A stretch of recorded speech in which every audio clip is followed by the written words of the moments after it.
himself a crossover. Oh, killer crossover. Just crossover. It just crossed him over nastily. Another victim to the crossovers. Cross him up and sit him down.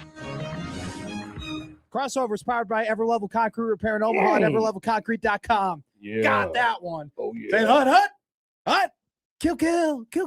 That's okay. You'll be in the portal before long. Whoa.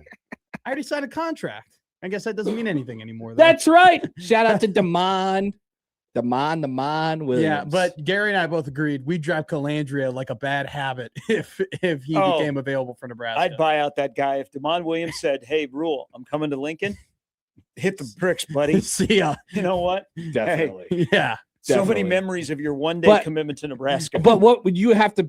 You'd have to pay him. Yeah, just pay him out. Whatever. We'd find a donor. Well, No, you'd have to pay Damon. You'd have to pay Damon like $8 million. Okay. Would you want him to be your quarterback for $8 million? Yeah, he's got 2 years left. Yes. Yeah. Yes. He's good. I don't know that he would really- cost No, I know he's awesome. $8 million. I don't think I mean, he he's going to cost Probably. LSU $6 million. Yeah, I'd pay him 6. Well, here you'd pay him, You got to pay him more to come here. 6.5. 6.51. Yeah. Do I hear 6? Do I hear a 6.6? Do I hear a 6.6? Do I hear a 6.7? 501 penny. What do you think it's like? Oh, you watch that show? The Office? Oh, never mind. I thought you were talking about Gotham. No way you would watch It's that. an Office. I think Yeah. it's an Office thing. How do you think, and he's not going to shy away from competition, but how do you think Latif is doing? Like watching all this stuff. I wondered about him. Yeah. I wondered about our young baby boy, TJ. You should send him a note. Hey, TJ. TJ, how you doing? Thinking about you. You doing Better okay? send it quick before he changes his address. Everybody's So do you think people will be at Epley seeing if he flies back in this weekend? Oh yeah. coming He had back. so much luggage. I mean, we're kind of treating. I feel like some fans, and you probably throw me into it, are kind of treating him like a side piece in the way that you're like, we love you, we like you, you're great, you're awesome, I enjoy hanging out with you, but you're not the main. You're not what I get mostly excited about. Monday morning, we were okay with Latif because it was going to be a competition, but then you got your starting quarterback. I'm not sure it was. I think it would have been. Well, It would've they been more of a they would've- competition than it's going to be now. They would have told us it was a competition. Yeah, well, they would tell. They I mean, tell you us a don't lot. trust. You don't trust Rule. I do not. I think I used to. Whatever he says, you don't. There was a time where I did. Yeah, I think I think that was a competition, but Minchie definitely had the inside track. I think that was the best way of looking at it. I think he had the inside. I think Minchie he was had. going to start. I think he had. No, I think more than likely he was, but I think that if Latif came out and he played a lot better than Minchie, it would be like. God, there's going to be disappointment Maybe. now if Yeah. Latif has like a great offseason and all of a sudden he's the starting quarterback. But that would be crazy. You'll be like, Hey, Oh, I heard you God, guys we're talking paying- about quarterback battles the other day, and you brought up the Martinez. You guys brought up the Martinez one. So if we remember, yes, it was a similar situation. You're talking Martinez, Adrian? Adrian was brought in to definitely be the starting quarterback. Yes. But remember that camp. Everyone, you talk to people inside there, and they would tell you that Jebbia won. Yes. that's what I thought. Jebbia won, and they were just like, I don't think so. We can't. Yeah. That's why he bolted. Right. They announced it on Saturday night at the student scrimmage. Yeah. And then Jebbia was like, I'm out Yeah. on Sunday morning. And then that's fine, which is fine. Yeah. Which I think it was a great decision, actually. It was funny though that like Gary and I were talking about it. It was last Friday of like, pays to like win a close quarterback battle. Like if TJ were to go ahead, let's say TJ and Colandrea go ahead and they battle, and they say at the end of camp, Tony Colandrea. Tony Colandrea, the sausage king of Lincoln, Nebraska, Tony Colandrea. You see Tony. So here's the thing about Tony wins and Tony has a great season. I call him Tony. Tone goes ahead and he wins it and he's got a great year. But TJ, the reports come out, man, TJ was close. TJ won. He was neck and neck. It was right there. That'll make TJ $2 million. Like you make millions of dollars now for losing a close quarterback battle. That's what happened to Minchie. That's what happened to Minchie. Yeah. Yeah, you lose a close QB battle and you're a millionaire. Isn't that awesome? So they'll go get another quarterback. Latif will redshirt this year, and then he'll be in the portal. Yeah, that feels like the most likely situation. Yeah. Why didn't he redshirt this year? Which D2 school is Nebraska? Sorry, got hurt. My bad. Which D2 school is Nebraska getting their other quarterback from? Not not his G2 or well, That's JUCO. That's JUCO. I don't. Whoa. It's not that one. That's junior college. I That know. was on a list of national champions. People forget. That's right. By the way, North. also Pat has McAfee. this is going to tick me off. They have a defensive lineman that Pat Fitzgerald has on an official visit tomorrow. Yeah, and the other half of their defensive line is going to Penn State, I guess. It's interesting. It is interesting. It's sort of 120 sacks last year, it's- team record. Sort of interesting. Most in the sport at any level. And yet, did anybody contact them over there? I don't know. I don't know if they have the phone number. Yeah, it's funny when we asked Josh, Stroh. you should give it to them. You have the phone number. We asked You have Stroh David Wells' number too. You should send that over to them as well. if he was going to take the job at Penn State, and he kind of did. Yeah. Yeah. He did. It was just His- Matt Campbell. His first national champion quarterback is working there, Yeah, roaming the Jake. halls. Yeah. Yeah. Young Jake. Hey, what do you think about Tiny Baby Neuheisel being in Evanston? I didn't think he'd leave. I didn't think he'd leave either. It's kind of surprising. Yeah. I can't believe it. He's gonna have to do a lot of work. He's going to have to invest in some warm clothes. Yeah, he's gonna have to. He's got a Look, we big. got Aiden Childs. Hey, yeah. I got Chip Kelly. Don't say that. Aiden Don't, Childs don't is so much patronize better me. at Northwestern than Don't- he would have been at Nebraska. Don't Wait, you're patronize out me. on Childs at Northwestern? Whoa. That's a great get. I am. Well, Not for- a great get for Nebraska, but for you. Oh, I perfect. think it was. I would have a fine get for Nebraska. So I think that when the going got tough at Michigan State, he didn't get going, and Northwestern isn't a place where it's easy sledding, and so that kind of worries me a little bit. Like I think he's You're worried about his I think his gumption. I think he's a bit of Whoa. a front runner, Mm. and Whoa. and you know when they were struggling at Michigan State and he wasn't playing well, all of a sudden he was just, oh, I'm hurt, I'm out, I can't play in this game, and then he was day to day with a foot injury, and then he got benched, on a team that was probably the worst in the Big Ten. He's 3-11 against Big Ten opponents. Do I think he has a ton of potential? Absolutely. Was I super high on him coming into last season? Yes. After watching, Now you've seen some things. I've watched a decent amount of Aiden Childs at Michigan State, and I'm not like, holy crap, this is awesome. I think he can be good? Yes. Do I think he's better than the guy that? Do I think he's got more potential than the guy that was playing that quarterback spot for Northwestern last year? Absolutely. Mm. By the way, good on dropping an Animal House reference there. Thank you. That the house does not exist anymore in Eugene. Oh, no. I went looking for it. There are a couple of other places that were in the movie that still exist in Eugene, but the guy told me the house they tore down a while ago, but he said they have a John Belushi cannabis shop. Sure. I'll Yeah. bet they do. As And you I would. said I would like to go see that. John Belushi mushroom shop. The Farley House is still at Marquette. That's still up and standing. They haven't knocked that down. They still have seniors who at Marquette who live at the Farley House. A lot of people go to school for 7 years. They're called doctors. That's right. Not That is necessarily. Are they going to? right. Marquette How Rugby. would you? They're called quarterbacks. Is actually what they're called. Have you seen the meme of the woman at the table and she's like, like she looks very rich, and the caption was, "Your dad was a benefiting 7th year portal quarterback back in 2026." Mm-hmm. That's how he made his millions. I mean, setting him up for life. Do you think they would remake Tommy Boy? Think about $1 million. Think about $1 million. So what? That's pretty. So your that'd be pretty storyline cool. would be Tommy turns the company over to his son. Yes. And so you would need another extra large comedian who would do be that. with a super small comedian. Like who would we recast in a Tommy Boy? Kevin James. No, hell no. He's got to be a younger guy. I saw a preview for a Kevin James movie last night. And And were it- you not excited at all? I was not excited at all, but it was also not a comedy. What Whoa. was it? Some movie. He gets stood up at the altar and he runs away to Italy and falls in love with an Italian woman, and he's too scared to That's fun. commit to love again. And I could watch a Kevin James movie. I can't. Seems like easy watching to me. I'm okay. Did you see that Chris Pine movie they're advertising, which is essentially just, hey, we're too lazy to actually pay for like an actual cast and settings and acting, and so we're going to do this AI crap where Ooh. we just make it with a bunch of CGI movie. No. Did you see this? no, I don't. They're like making this. did you see the Ice Cube movie that was heralded as one of the worst movies ever? And War it of was the all, Worlds. yeah, it was all on a screen. It was all done like through FaceTime. Wow. Like they're essentially doing the advanced version of that with Ooh. Chris Pratt. sucks. I Sounds hate where weird. movie making is now. Wow, look at this. Prude and Tarver are staying. Yeah, this is what Evan just tweeted. Braylon Prude and Larry Tarver will remain as Huskers after all. Start the parade, fire up the band. What? Prude and Tarver, Did- I almost forgot his name again, Larry Tarver. are back, Did Tar- folks. Hey, I'm sorry. Did Tarver enter the portal? Yeah, he did. They Him and both Prude did. Went Alright. into the portal. My bad. We're supposed to be Husker football reporter over here. I don't. Not really paying attention with the fifth string guys who. That's haven't okay. Really made it And that's roster. okay. Josh. So I know one of them's from Miami. One of them's from Texas. I went and saw Song Sung Blue. Okay. Have you seen it? I have not.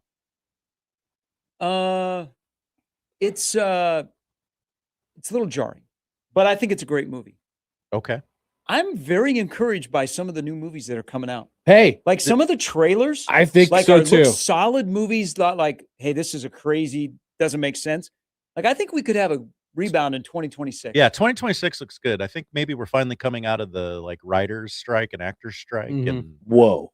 They only needed what, 4 years to Yeah, recover from yeah. that? So- That's nice. COVID and money. That's really good. I saw there was so I guess they're making a new Hunger Games movie. Yes. They have been. Yeah, they're doing like. The I saw a prequels. preview in the theater when I went to the theater last week. Whoa. So you did They a also have a new tease. Tom Cruise virtual reality movie that looks Mhm. actually really good. Diggers, I Whoa. think it's Oh. called. Careful. You did a tease about the movie you watched, and I was like, oh, we saw Marty Supreme. No. You saw Housemaid. Yeah, Sydney Sweeney and her boobs Yeah. starred in that movie. Jeez, all right. Yes. I guess. Sequel coming. Yeah, apparently there's a sequel. It was that good? No, it wasn't. Oh, No, there's 4 books. has Yeah, she yeah. been in a good movie? I don't think so. No, don't tell me that one Glenn Powell movie where she was in a bikini the entire time is a good movie. It's not. That's probably her best movie. Yeah, and it but- was Yeah. a mid rom-com, okay? And the only reason why is because they were both hot. No, she's not going to be like an Oscar-winning actress. I'm not asking her to be an Oscar-winning actress. I'm asking her to be a average actress. I'm asking her to be in a movie that I would actually want to see. It's not necessary when you look like that. I I don't think that's going to be her style. I see a Sydney Sweeney trailer and I have no interest in going to that movie. I don't know why. I think the reason why we ended up there is because my wife had read the book, and You understand that, like, you can be a beautiful actress and also incredible at what you do and make me interested. you I don't know, have- but you don't have she's to but be. she's Yeah. not. She's not. And yet she's so popular. I think there's a lot of people who think she's very talented. I don't. I can think of 2 big talents. Yeah. Yeah. I don't think that at all. I think she's a nice gal. I think she's a sweet gal. She's non-problematic, you know. She has some I don't know about moments in that. the Well, movie. yeah, the jeans. Damn it, I forgot about that commercial. She definitely has some moments in the movie where, like, oh, okay, that's funny. Like, I could see that. She You're, can only do so much. you're kind of It's- acting. What do you mean? She does Hey, nothing. It's like the coaches calling plays for you. She can't all of a sudden change the script. She She did that got- you- boxing first off- movie where they made her ugly. She could though. and- She yeah. could check plays at the line. Yeah, she You know? could. Well, actually, I don't know if we want that to happen. That actually didn't work out as much as we thought. Oh, when it it's happened like 45% of the time, probably not. No. Yeah. Maybe if also too, maybe she'd be a better actress if she didn't have 7 people yelling at her to do a different thing. But Maybe. maybe. I don't know. I don't know. She's not a So are you 5-star talent. Are you going to? Well, apparently it doesn't matter. Are you going to see Marty Supreme? I want to, but I have a hard time envisioning myself Yeah. doing it. I Yeah. think 2025. Well, so you've heard what it's compared to, What? like in terms of the anxiety, Uncut Gems. Oh, really? Yeah. Oh, I don't want to see it. I saw it last night. It wasn't the comparison? It's there. I see it. It's not as intense. 2025 was the year for me of me saying to myself, I want to see this movie and never seeing that movie. There was probably like 10 movies where I was like, I'm gonna see this week. Like, I'm good. I'm I've already gonna go to that. I've Like, I'm already- gonna do it, and I never went. I probably won't see any more movies this year. I've already seen the Oscar winner, so I'm good. I need to see Sinners, Marty Supreme, and what's the one with DiCaprio? Everything ending all the time. One battle out after another. Yeah, That's the one I saw. I'm good. I want to see those 3 movies. Song and then I'm Sung good. Blue. What's you guys that? would like that. What? Connor That's loves Neil Diamond. Have Yeah, you seen? Neil, hey, Famous. Oh, I do love Neil Diamond. I just hate Sweet Caroline. Oh yeah. Okay, so And I love Saving Silverman. Is this like Saving Silverman, where they have a Neil No. Diamond parody No. band, What you need to do Diamonds is in the Rough? you need to go see Anaconda. Oh, Jack, with Jack Black, Black. and Steve Zahn back together where they belong. yeah. Whoa. No I- kidding. Like that'd be- Saving Silverman. That'd be a great movie. I think for you would like the movie I saw yesterday. They do sing Sweet Caroline, but is not the main focus of the songs they sing for Neil Diamond. That seems like it's a good it's a step. true story that very jarring. I'm fine There's with some Neil stuff Diamond. happened in it that I was not expecting. I'm team Neil Diamond, Did- except for Sweet Caroline. Did either of you see the Springsteen movie? Oh, I don't really like Kate Hudson very much. Whoa, She's great, and they both. So her and Hugh she's been on a Jackman, roll. they sing like Interesting. Hugh Jackman sounds spot on Neil Diamond. Kate Hudson does Patsy Cline, and she sounds like Patsy Cline. Interesting. Kate Hudson, I thought was the best the second best actor in the Knives Out movie. I thought she was great. Thought she was great in How to Lose a Man in 10 Days. Did you see the Springsteen movie? No. Did you? Nope. No. I tried starting that the Bob Dylan movie with Shalalama. Chalamet. Should have won Best Actor, but continue on. Yeah, Really? You think? Yeah. He Okay. should've. I got 15 minutes in and I stopped, but I was like, I kind of vibe with it. Hey, he was singing to that one guy that was dying. Oh yeah, at the beginning of the movie? the country guy. Hey, that Jack. he admired. Yes. You know, that was a good song. Chalamet's, man, him and Cooper DeJean, they're making waves, giving us a good name. Also, last night reiterated why you would ever buy a ticket, because I don't think anybody looks at your ticket. Oh no. No. Yeah, Like, that's no. a great like call. at the main thing at Exarban Cinema to walk in, I went to the kiosk and bought a couple of tickets, Mhm. And then you turn and you're waiting for somebody to like look.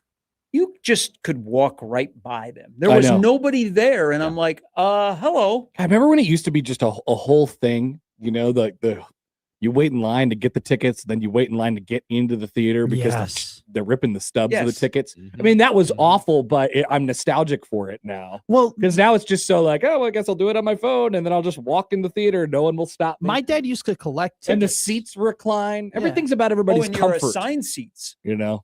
Well, Yeah. it was also too the stress of like you get up to the counter and they go and then they turn the tablet around, right, and they go, "What seats do you want?"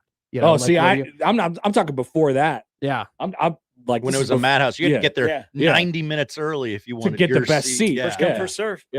Oh, and you just walk in and you'd sit down. Yeah, and they were. General admission. You've never had This that? is actually fascinating. You probably Yeah, never you have prob- lived yeah, in a world right. where there hasn't been reclining seats. I've never. No. So the theater.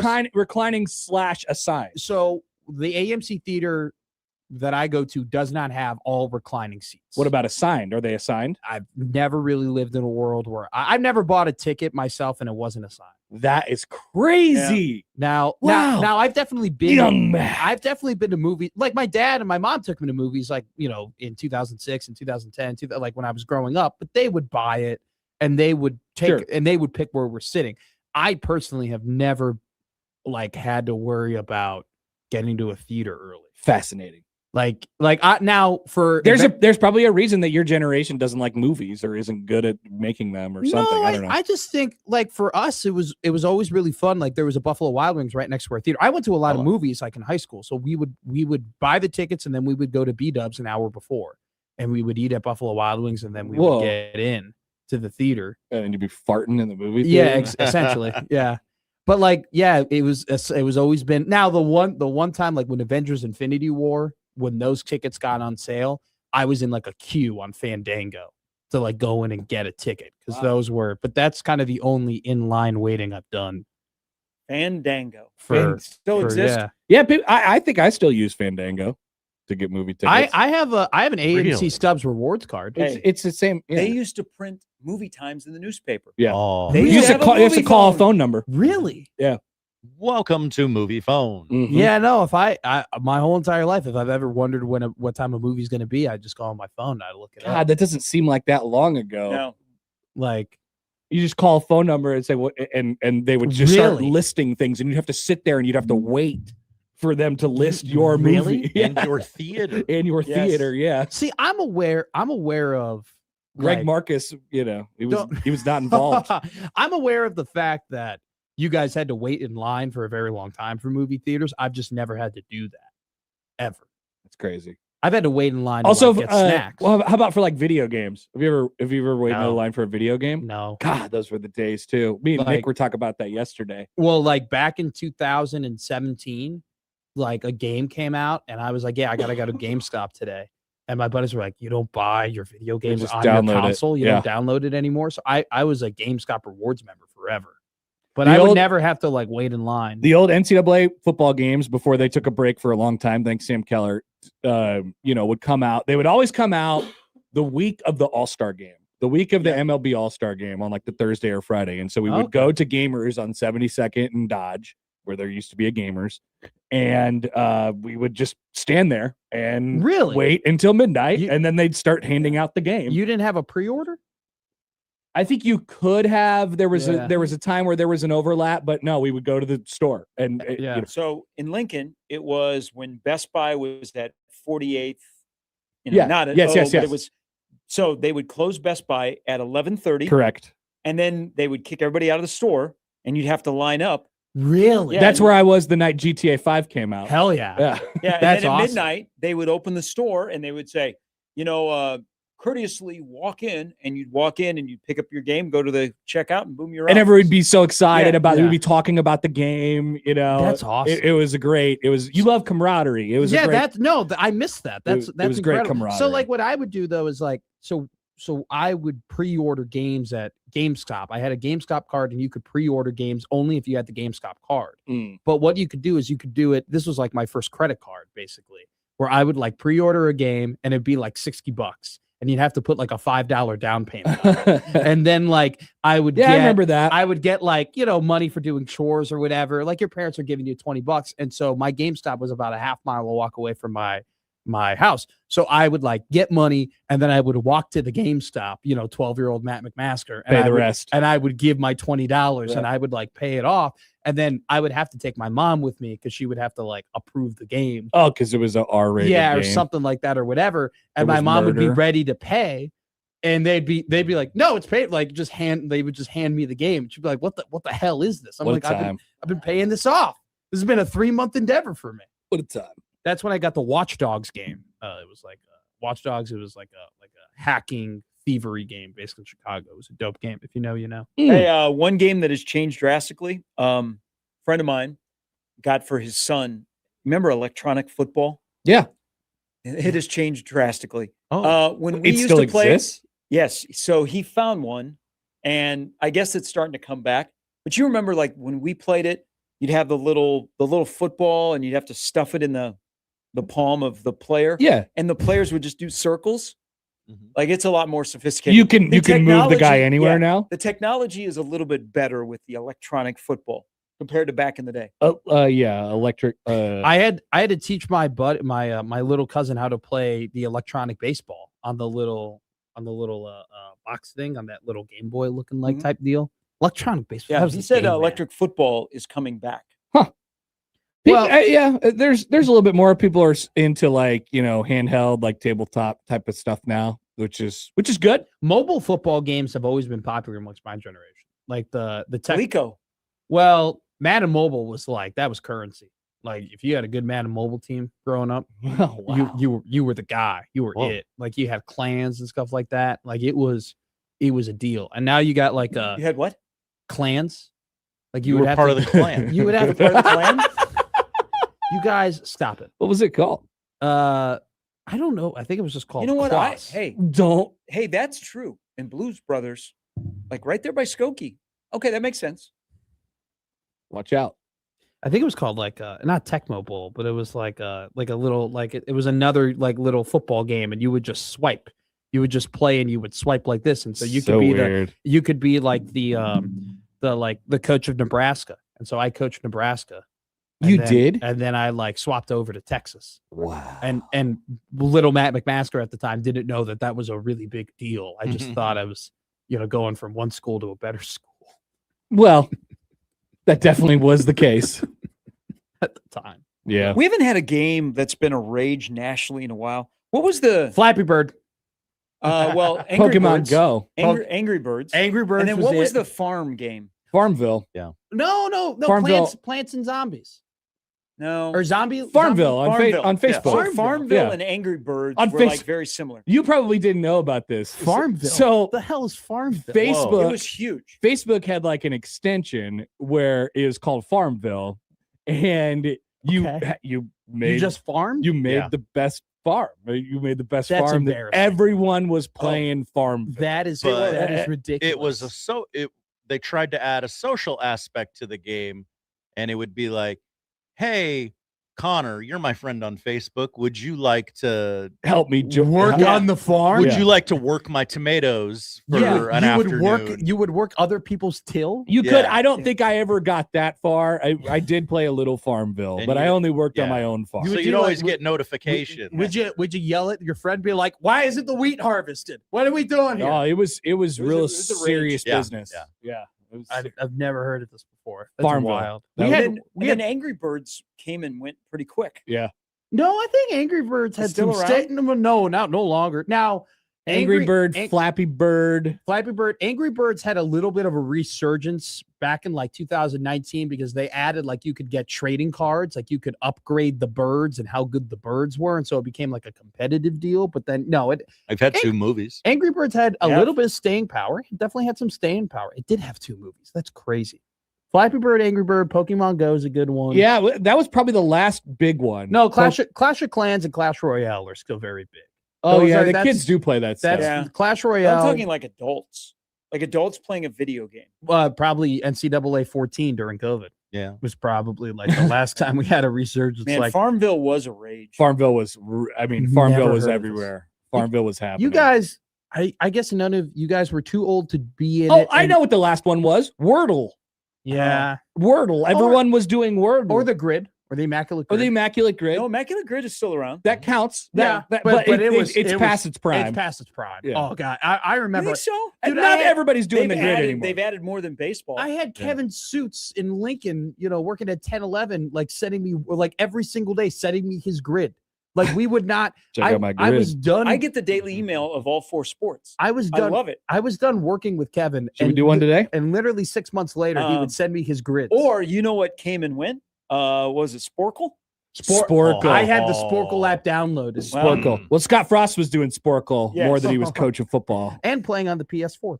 All right, Angels, White Sox. Angels, White Sox. Oh, Luis Rengifo, did he play for the White Sox? no, they had one recently. Let's Howie do Kendrick, did he play for the White Sox? Yohan Moncada or Jose Quintana? What Well, about Moncada's good. yeah. Immediately I thought about Fred Lynn, but that isn't going to get us much. Moncada or Quintana? All right, let's do Yohan Moncada. Got it, 6%. Cubs, White Sox. Oh, That's Giovanni Soto. easy. Okay. Giovanni Soto, good. 0.5%. Nice job. Played second base for a minimum of 1 game for the Chicago White Sox. Alexei. But he was That's a short. shortstop. minimum of But one he game? Just definitely, one he definitely game. played 1 game at second. Now let's come up with something really good here. You can do Danny Mendick. But this is going to be an obscure one that's probably played another position, No, and they played 1 game at second base. No, it could be anything. It could be just all they had to do was just play one game. They had one of Manny Machado's cousins that they signed to try and get Machado to sign with them. Oh yeah, I remember that. I remember that. They signed the White Sox signed all of his family, of Machado's remember that. family, to get him to sign, and then he never signed, and they all got cut. Mm-hmm. Steve Sachs. You do Gordon Beckham, I guess. Someone Put said Brooks Baldwin if you're gonna do that. Tim Anderson. Joey Cora. Joey Cora. All right, well, what should I do here? Let's go low. Let's just make a layup here. Danny Mendick. Tim Anderson. Danny Mendick. Yeah. All right, let's do it. Danny Mendick. Got it. 0.7. Blue Jays, Angels. Well, Vlad, but Vladimir Guerrero did play for both. That's a good layup option if we want to just keep going. who's a reliever? Any reliever. Any We reliever. can do Vlad Guerrero. That's fine. We'll just move on. Let's go. Oh wow. It didn't work.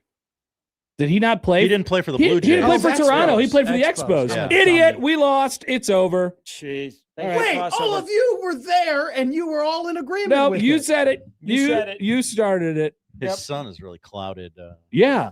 our history. Forgot. Yeah. How I dare forgot. he? I forgot the Man, Montreal. really Mandela. See, we're affected bringing us. back immaculate grid. You could who played center field for a minimum of one game and second base for a minimum of one game. This Craig would be a good Biggio. guy. Oh, Biggio for sure. Did Gordo ever go to second base for a game? Alex? Oh no, Zobrist. Did he ever play center? Oh yeah, he played center for a game. Oh, I don't know. Did He's a he? corner guy. Oh, he played every position ever. I don't know that center field he played. I think he played one game. He had to have played one game. Let's check. Let's check it. There's one. We're not going to win today. Ben Zobrist does meet the criteria. Nicely I done. met the You criteria. redeemed yourself. 4%. Thank you, Gary. I wish they would do college sports.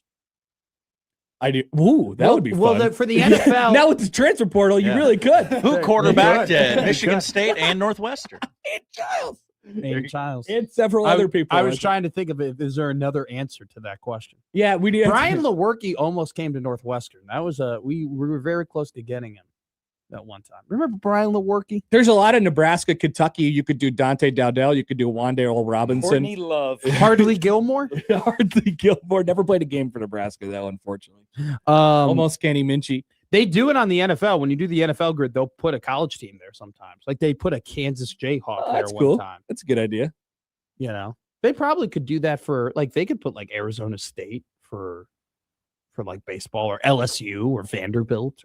Or whomever. Mike said second base and center field. Whit Merrifield would have been a good one. He would have, but Javier Baez would have been a good one. Javi Baez definitely got moved to outfield. Yeah, and did play second base in 2015. Mm-hmm. And then, Addison Russell did some things. All right. Well, Wow, we're already at 32 minutes. enjoy the day in the portal as the portal turns. I should go to the movies today. Probably won't. You but should I go see Housemaid. Hell no. I'll see Why Marty. would you go to a movie on a Wednesday in this town when you could have gone yesterday and saved money? Packed Make it last- holla. I had a lot of things to do yesterday. Okay. I had to unpack. Wow, my trip. It was Tuesday. I got back Sunday. Yeah, it's 2 days. It was whatever. All right. That's Crossover powered by Everlevel Concrete Repair in Omaha at everlevelconcrete.com. It's Wednesday. We'll start things off next.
It's the Connor Happer Show.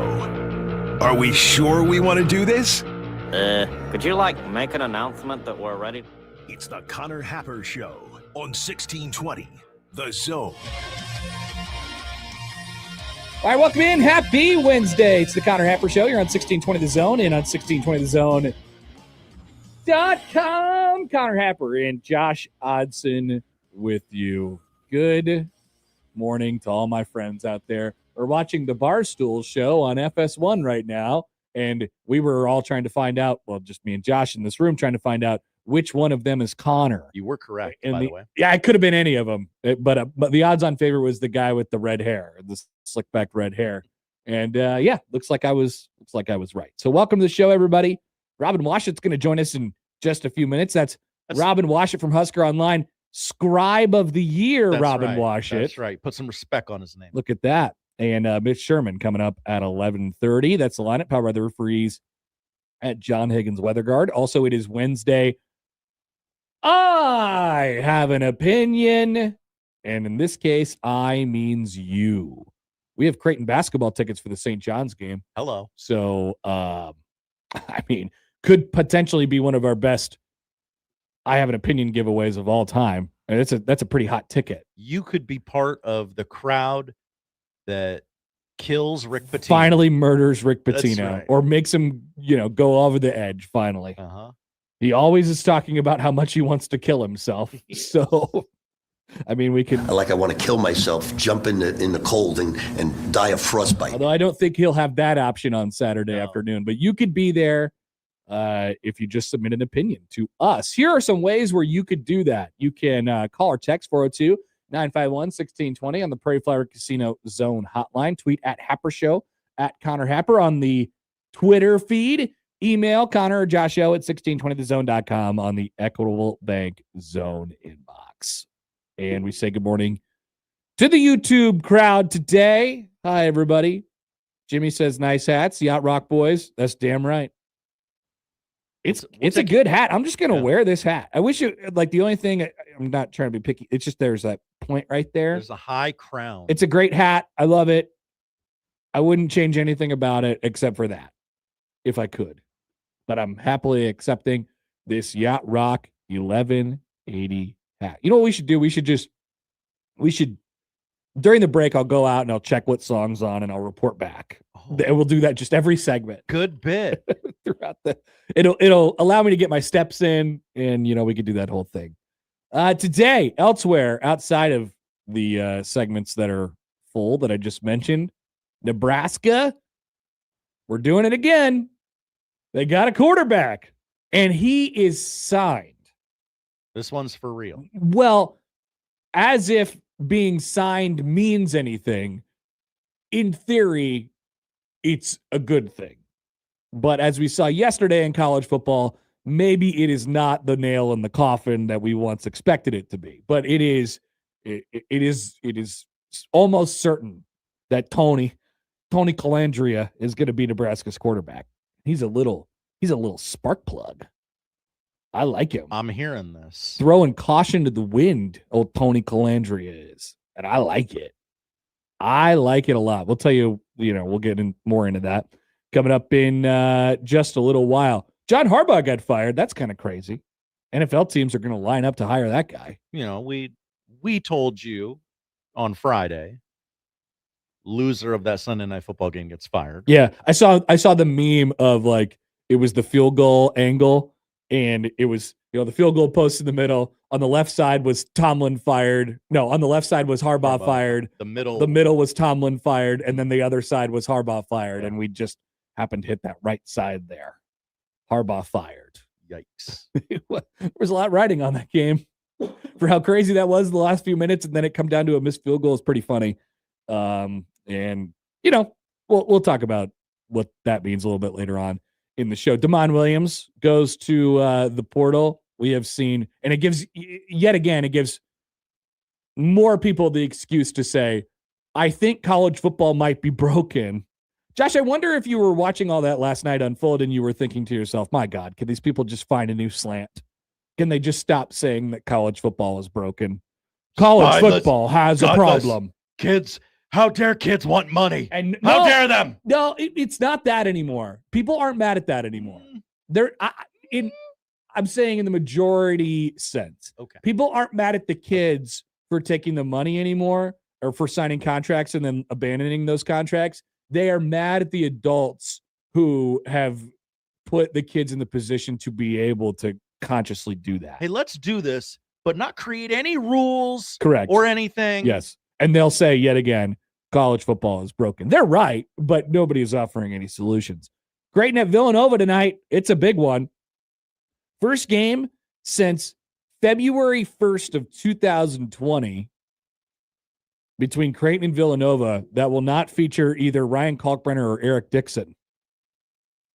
February 1st, 2020. That's before COVID. That is. That's before COVID. That's before Creighton won their first and only regular season Big East title. They did that about a month later. That seems like a long time ago. And of course, we now know that event to be a super spreader, but that's beside the point. So that'll be tonight. It's a big one for both of those sides. And what would you like to call the future Las Vegas baseball team? Because it doesn't seem like it's going to be the A's. What is happening over there? It's really funny. The whole thing is pretty comical. It so is. We'll dive into why as we go on throughout the show today. But as always, we must talk Nebrasketball. Our great and powerful overlords Nebrasketball has yet again struck, because we have to talk with Robin Washut from HuskerOnline.com. Coming up next on the Connor Happer Show on 1620 The Zone. Upon further review, the host point is good. The Connor Happer Show returns in minutes on 1620 The Zone.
Robin Washut, Husker Online. The Connor Happer Show. Yeah. On 1620, The Zone.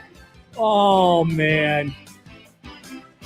How good does that feel? By the way, update from Yacht Rock 1180. Let's groove, Earth, Wind, and Fire. Let's groove tonight. You got it. You got it. So we'll be updating you each and every segment throughout the remainder of the show. We're now joined by Robin Washut from HuskerOnline.com. That is Scribe of the Year, Robin Washut from HuskerOnline.com. Hello, Scribe of the Year. It's truly an honor. I'm grateful and humbled, and gotta say, it's got a nice ring to it, doesn't it? It does. But why didn't you thank God and say that it was His plan? Yeah, everything is possible through the Almighty. But yeah. No, I gave you prayer emojis. I figured that covered that. Okay, you're right. Yeah, you could cover it in an emoji. All right. Congratulations. Well deserved. And it's all happening right now because Nebraska basketball is on a 19-game winning streak, and they're 15-0 this season, and they're one of the best teams in the country right now. There was a bracketology that came out that had them as a 1 seed, and it's I don't know when this ride is going to end, but maybe it doesn't, Robin. I'm not sure. I guess technically there's a chance it won't, but it certainly will, in my opinion, at some point. You look at just the way the league is. Look at last night. Minnesota beating Iowa. Like Penn State nearly beating Michigan. Like when you get into league play, all bets are off on any given night because every team's good. The road venues are so unique in the sense that you can be in like some of the most daunting road environments like Mackey Arena. And then you can go to Penn State where there's like 20 people in the gym, and that can like mentally throw you off too. So like every night is its own unique challenge. And so far, Nebraska has done an excellent job of adapting and adjusting when things are going well, when they aren't, playing different styles to try to, basically adjust to the flow of the game and do what they need to do to win. And as long as that continues, they're going to have a shot most every night. But, the idea of them pulling a, Bill Walton, John Wooden, UCLA undefeated run here seems unlikely, but you know what? Enjoy the ride while we're on it. Fred Hoiberg handshake meme, John Wooden would be pretty good. So if you look at them from a metric standpoint right now, coming off of the win against Ohio State, 15-0, 4-0 in the league, going to Indiana on Saturday, the results-based metrics, obviously there's no holes because they haven't lost yet. They are a tick up from the predictive metrics like KenPom and things like that. KenPom has them at 22, but I'm looking at that defensive adjusted efficiency right now at 17, and I'm thinking, yeah, that's the formula. Did you ever think that would be where? I mean, we knew that it was going to have to be where they hung their hat, Robin, but I didn't think they had the upward mobility given their athleticism to be a top 20 defense in the country. Yeah, and to me, it's predominantly scheme because, like you said, they don't have just a bunch of like elite on-ball lockdown defenders. Sam Hoiberg's probably in that territory. And they've got a lot of good defenders. But what separates it is Nate Lenzer's scheme, and then their understanding and willingness to do everything necessary to make that scheme work. And so it's the X's and O's standpoint, the scouting from the coaching staff.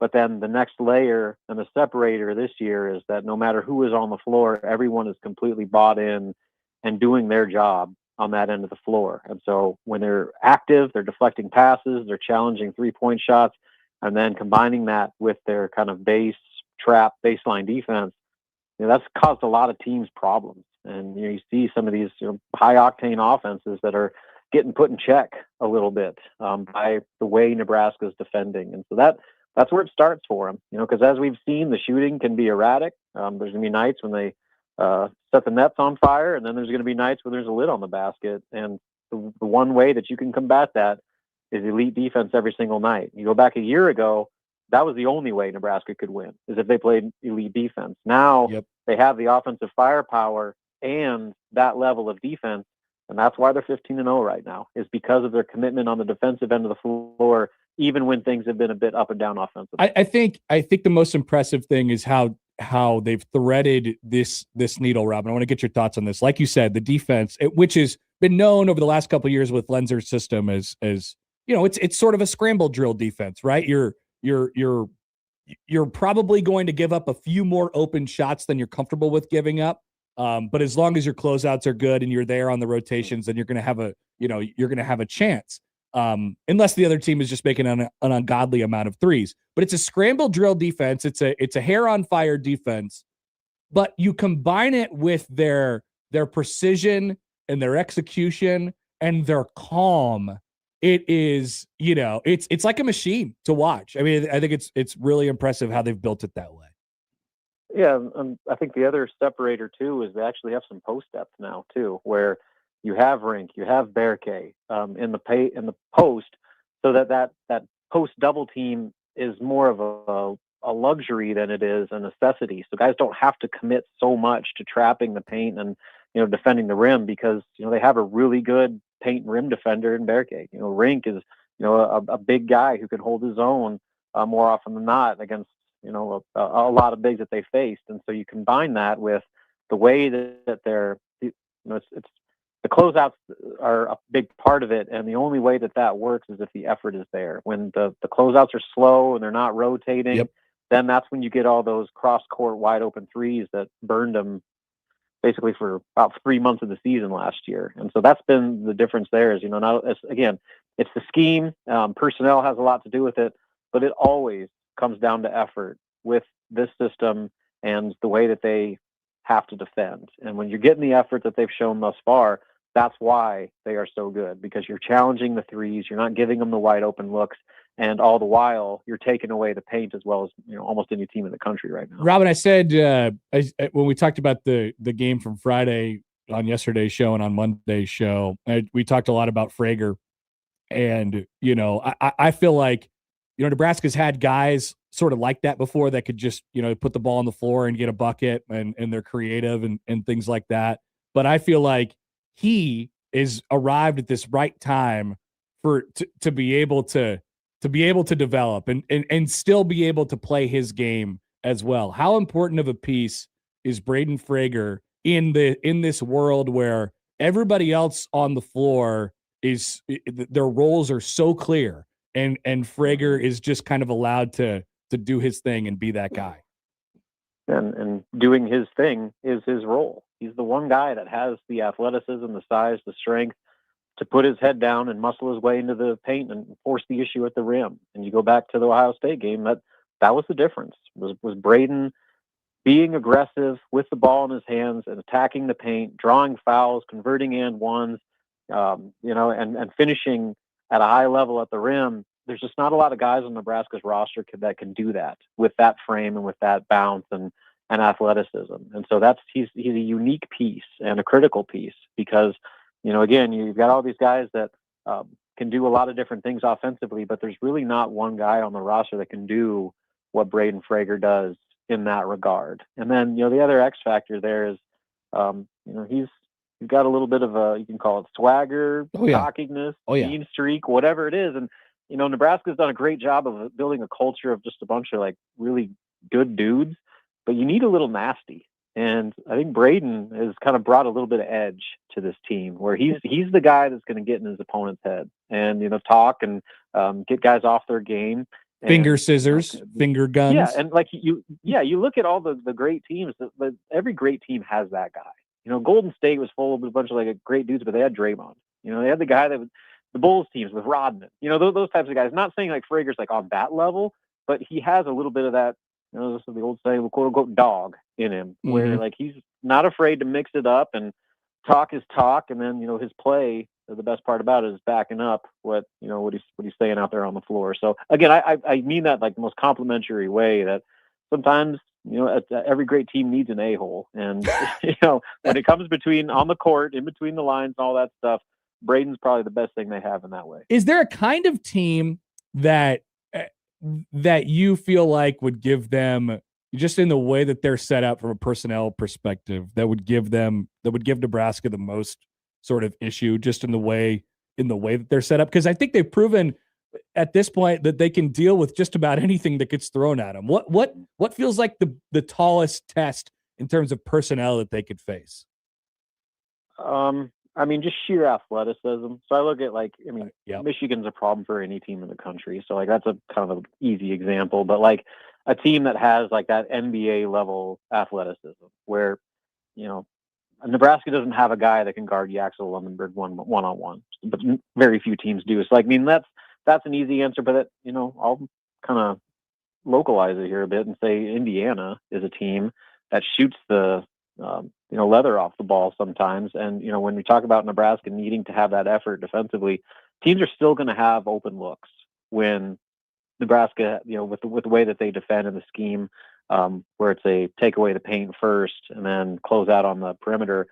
If a team is red hot and goes 16 of 24 from 3 or something like that, and then you pair that with the hot and cold nature of Nebraska shooting this year, if they get into a situation where they're not getting stops and they're giving up a lot of threes on the defensive end, that offense and the shooting better be able to combat it. And when it's not, I think that's when Nebraska could find itself in some trouble. So when you're looking ahead to Saturday, that's probably my biggest concern as far as keeping this undefeated streak going is, can Nebraska neutralize Indiana's shooting from the perimeter defensively while also doing their part on the offensive end and not going through these extended shooting slumps from 3-point range. And if that does happen, that could be a tall challenge for Nebraska. It was great to see that you were out in Columbus covering the team the other night. I assume there's more trips here on the horizon.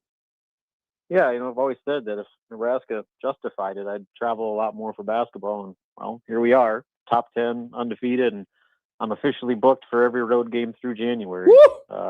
Yeah, so my wife is really happy with me because basically I'm just an absent dad all month. She's just a single mom.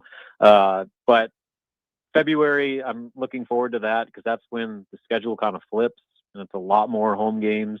And I don't think I'm going to Rutgers.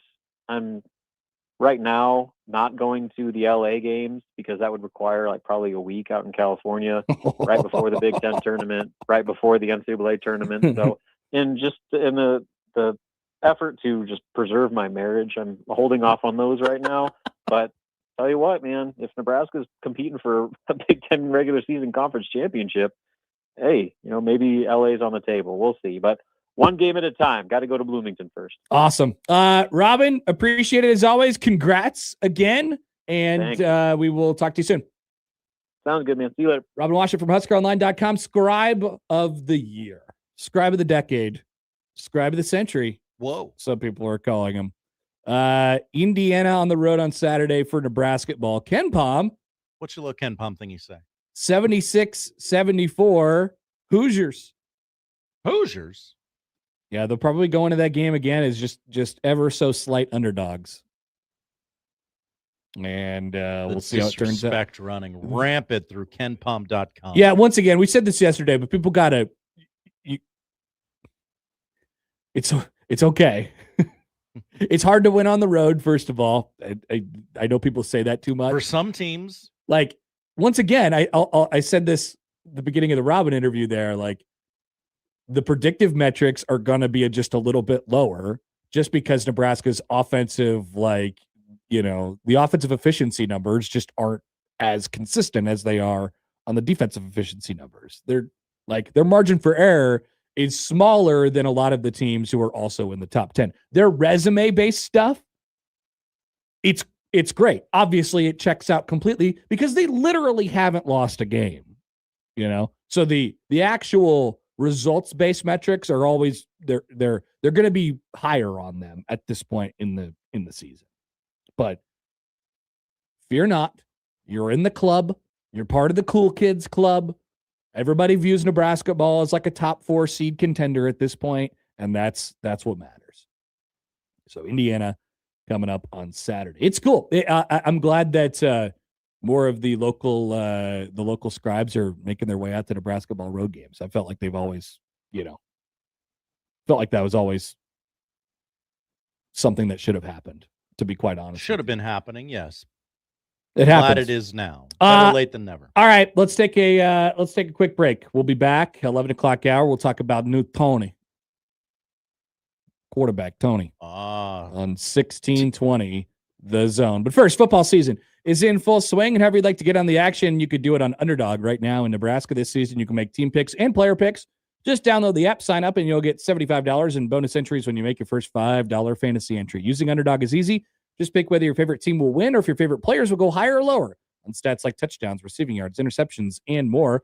Plus, with Underdog's ultra-fast payouts, you could get your profits in a snap. So download the app today and use promo code Happer1620 to score $75 in bonus entries when you make your first $5 fantasy entry. Player picks, team picks, all on Underdog. Crypto.com, predictions powered by Underdog Predict. Trading derivatives involve risk and may not be appropriate for all. For more information, visit nadex.com/rules and underdogfantasy.com/rules. For Crypto.com predictions, the term pick refers to a product traded on CDNA. Must be 18 plus and present in Nebraska. Terms apply. See assets.underdogfantasy.com/web/playing. Get terms_DFS_.html for details. Consider with your play call 1-800-GAMBLER or visit www.ncpgambling.org.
Let's get back to the Connor Happer Show on 1620 The Zone.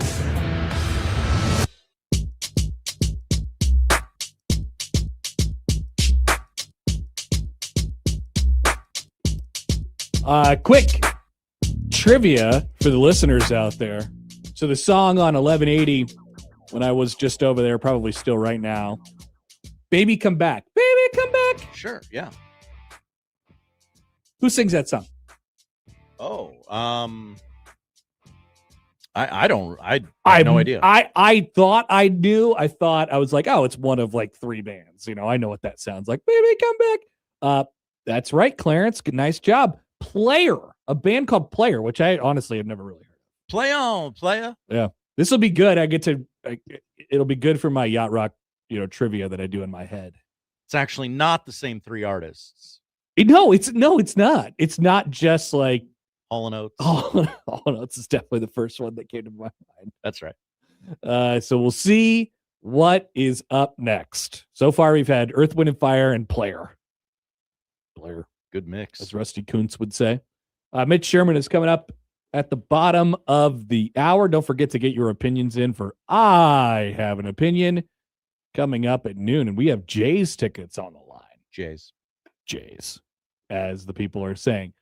But here we go. Down the road again. This is not a replay from Monday's show. Nebraska got themselves a quarterback yesterday. For sure. As Matt Rule would say, I think so. As sure as one can be in these difficult times. In these challenging times, I feel comfortable saying that this is happening.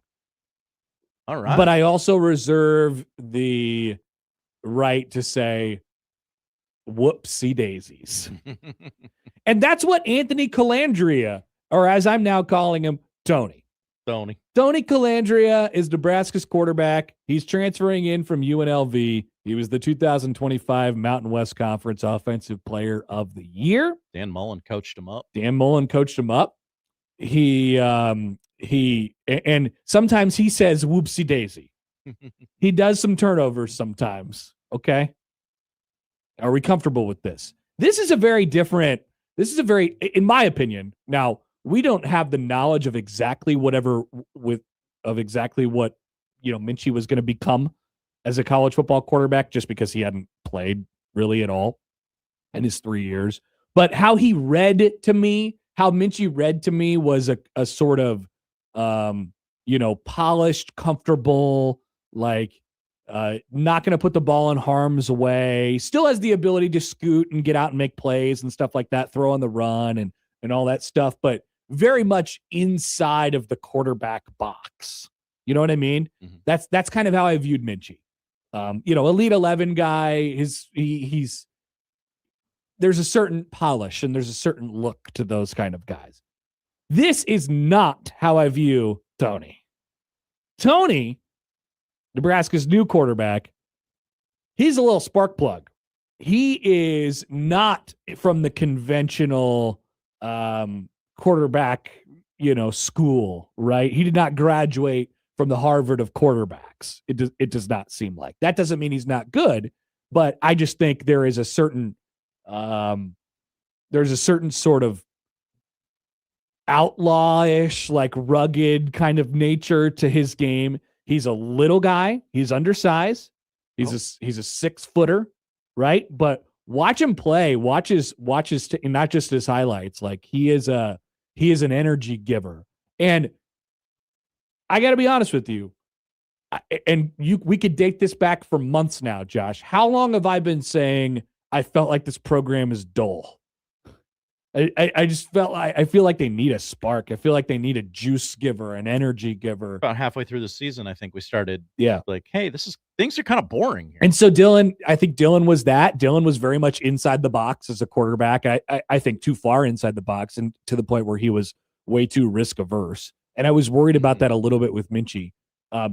This Tony, he is not risk averse. He is a risk taker. He throws caution to the wind. He has thrown 29 interceptions in 3 years, which is, it's not bad. It's not horrible, but I think more than anything, he is going to do some crazy bleep, and I don't care. I don't care. I have no guarantees on if he's going to be any good or if they're going to be able to figure out the stuff that works for him or whatever. But I am way more excited today than I was when they got Minchie. This is very different from Minchie. So I think there's a spin-off topic here. We could talk about, like, I wonder whose call that was, because this is different. This is a very different thing. He's a 1-year guy as compared to a 2-year guy, as compared to a guy who, would potentially be here for multiple years. There's not as much, like, molding the ball of clay as there is like, you have this pottery, and now you have to figure out how to put it in an ensemble that makes it look good. Make it look good in the room. Right, exactly. That is different than Minchie.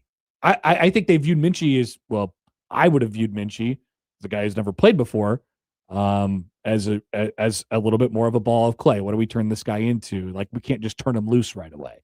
With Tony, you kind of have to, because that's who he is as a player, and he's got 1 year of college left, and there's no like, hey man, tone it back a little bit. No, I don't want that. And so you do have the concern of the mistake making. You do have the concern of the propensity to put the ball in harm's way, which he does. Not only a year from now, we might hate that about him. Correct. But not only visible in turnovers, but visible in just the stuff that he does. But the trade-off is the playmaking ability. And I think for me, I'm thinking about this in a positive light, less from the football side and more just from he seems like I said, he seems like a spark plug. He seems like an energy giver. He seems like the kind of guy that you could say, like, go make some plays, final drive of the game, go make some plays for us, and not just from a football perspective. I also think he's the type of guy that people would rally around in the locker room and stuff like that. And then there's another conversation about, I wonder how TJ Lateef feels today. But frankly, I got to be honest with you, and this might seem cold, I don't really care about TJ Lateef's feelings.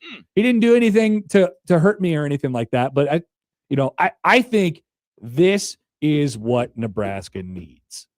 This is the type of player that Nebraska needs. It is exciting.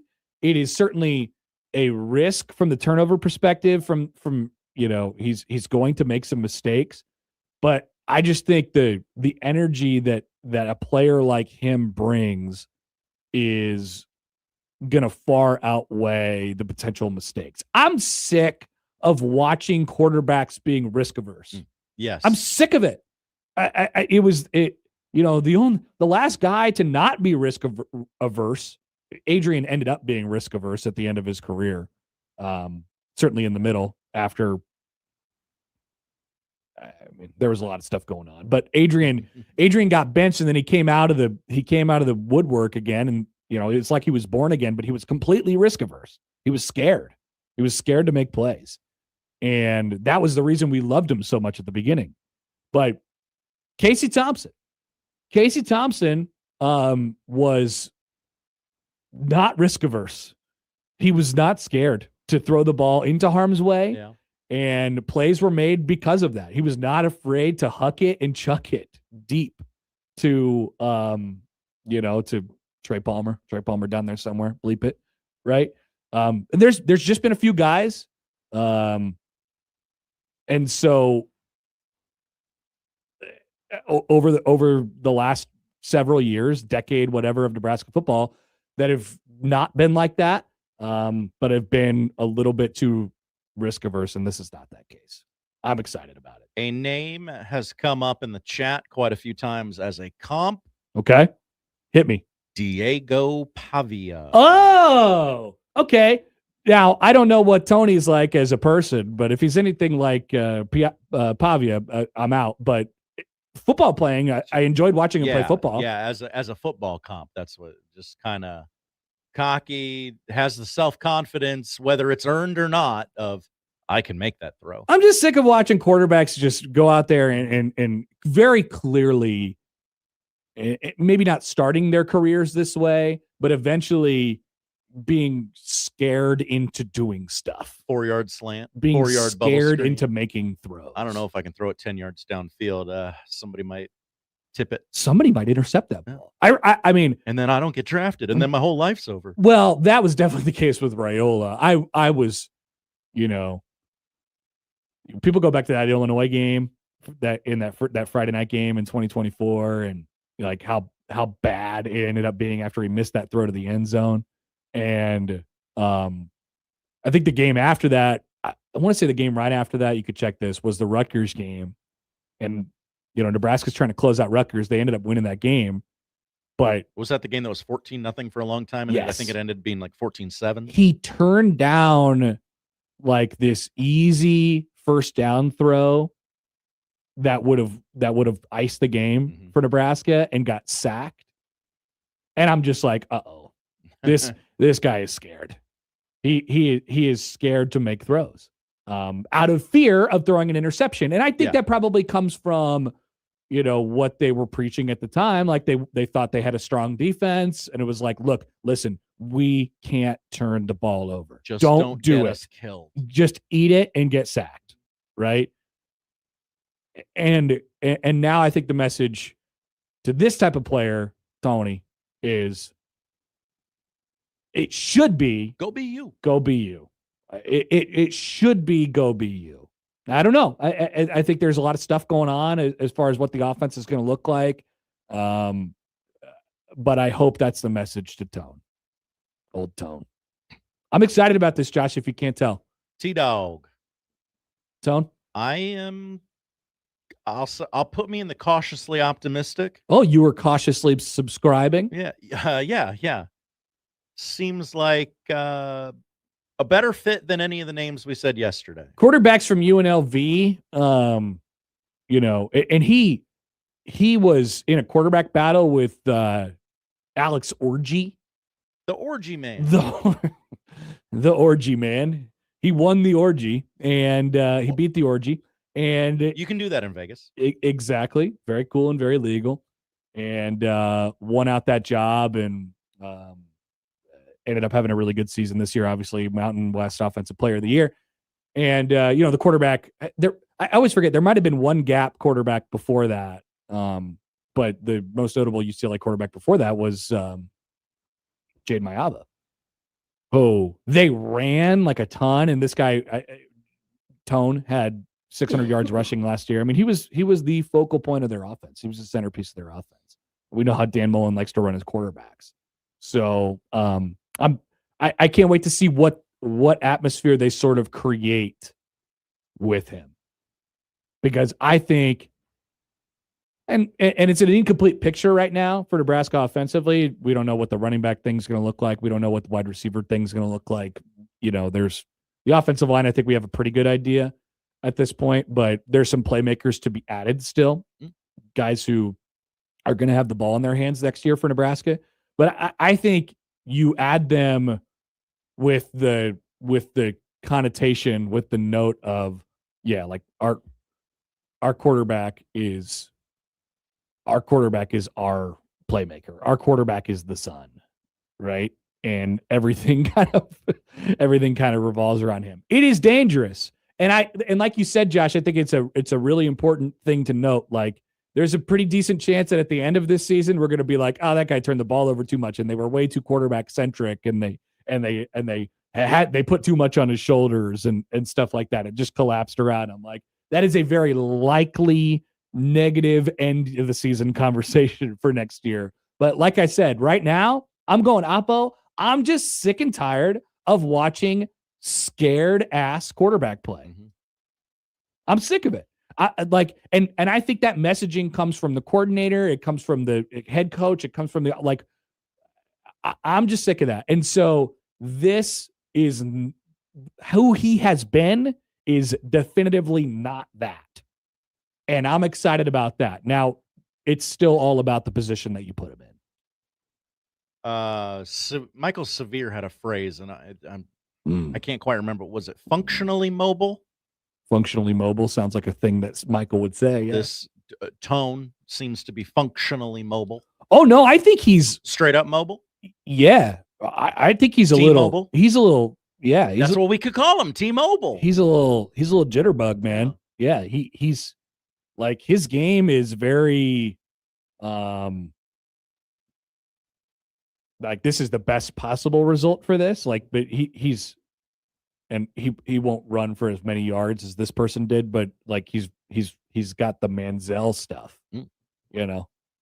like the crazy running around and, finding his way, reversing fields to get a first down and stuff like that, but also making these absolutely boneheaded, ridiculous throws that he has. Like he's only making these throws because he feels as if he has the confidence to be able to complete the pass. And there's no person on planet Earth who'd be able to do it, but he thinks he can. And I love that.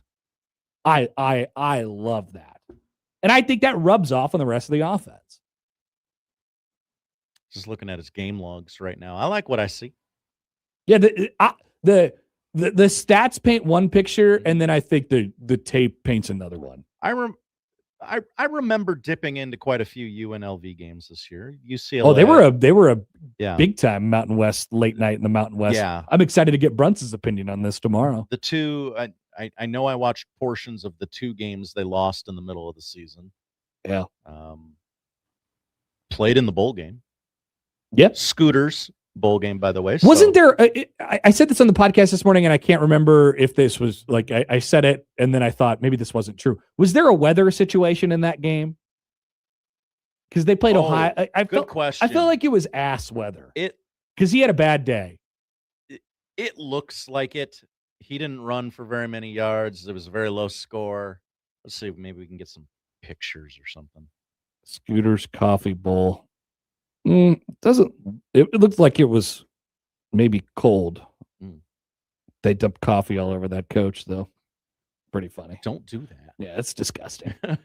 Here's Jeff. Hi, Jeff. I think I prefer Tony to Minchie. A lot of experience, mobility. He's got some attitude to him. Text for the 531. 531. Can he be Tommy Armstrong? That's all I want. So remember, Tommy. I saw a lot of comps to Tommy last night. I don't think he probably has like as much of a cannon as Tommy did.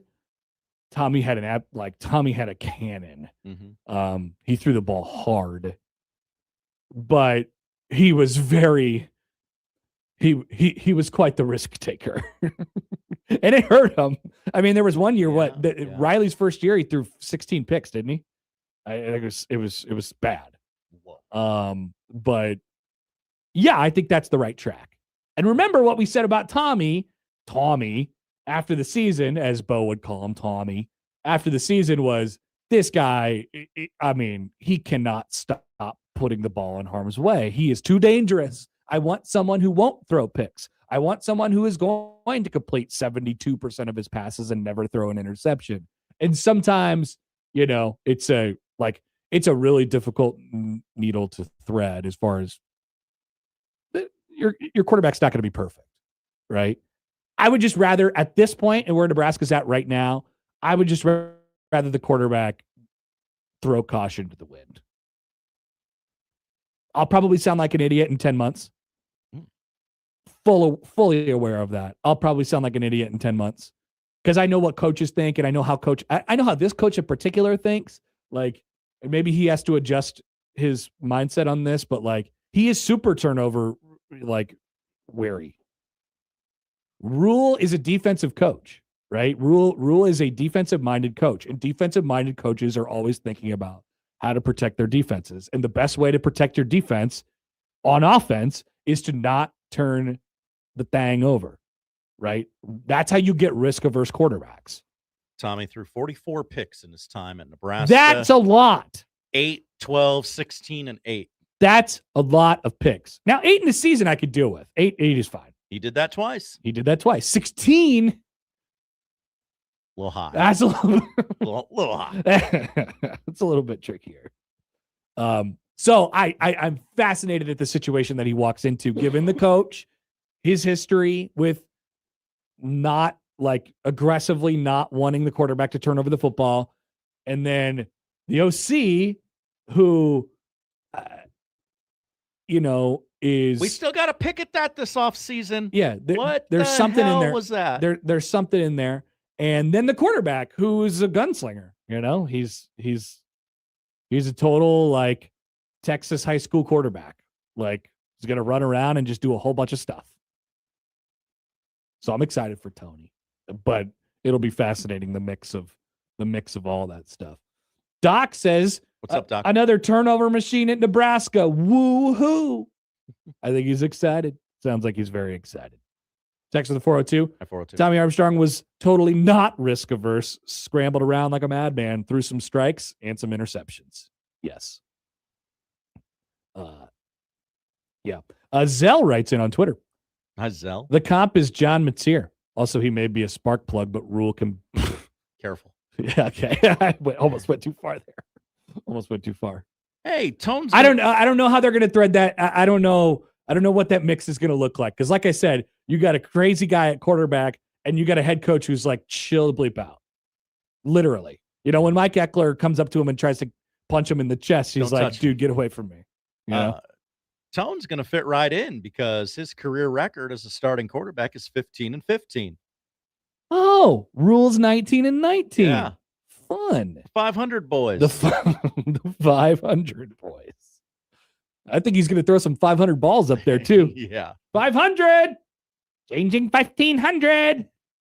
All right, we're back with Mitch Sherman from The Athletic next on 1620 The Zone.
Who do you want to talk about first?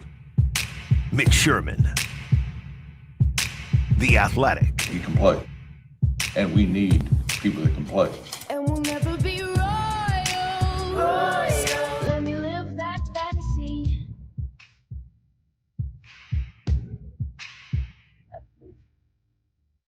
Mitch Sherman, The Athletic, on the Connor Happer Show.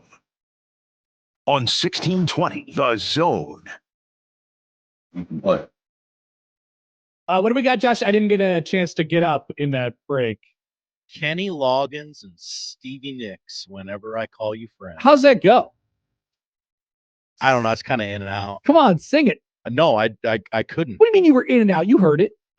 I was in there long enough to read the title of the song. I'm not sure I know that song.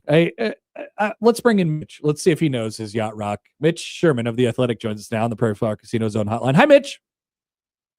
Hey, what's going on? Do you remember when Kenny Loggins and Stevie Nicks collabed for a song called what, Josh? I Need a Friend? Whenever I Call You Friend. Whenever I Call You Friend. Do you remember this? It sounds familiar, but I would need to hear a clip to know for certain if it's the song I'm thinking of. Me too. Do you have a favorite yacht rock song?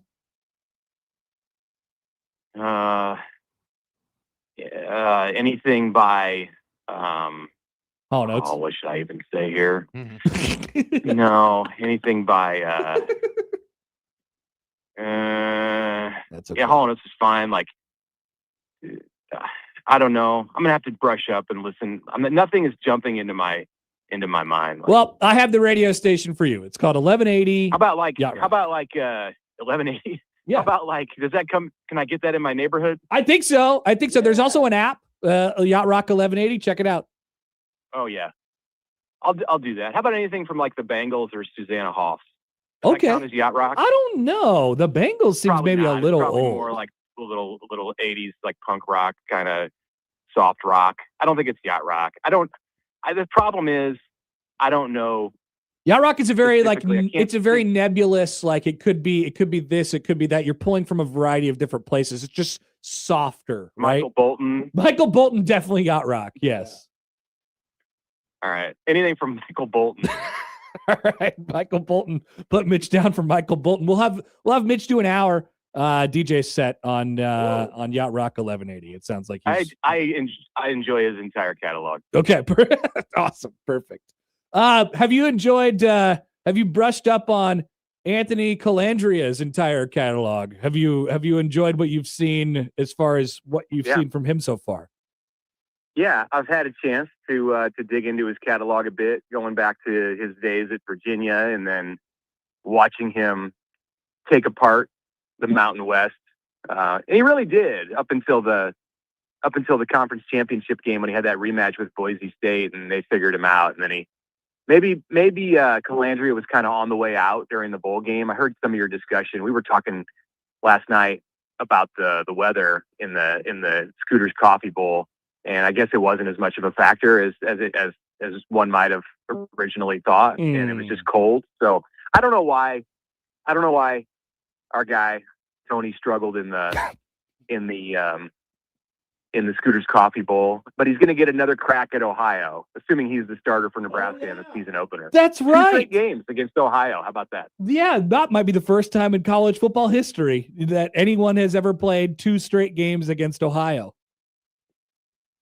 Yeah. So are you going to go all in on like the Tony stuff? I mean, like, I'm going to try and make it happen, Mitch. I don't know. You never know what catches on and what doesn't, but I'm going to keep calling him Tony. I think like part of his NIL deal is he needs to have like a guy who goes around town with him everywhere he goes in Lincoln and is like, hey, come over here. You met my guy, Tony Colandrea? This is Tony. He's got something for you. Yeah, he's going to introduce you to he's a friend of Bo Pelini, a longtime friend. Good one. How do you? So what Tony has showed in his career is, I mean, a lot of playmaking ability that sometimes results in disaster.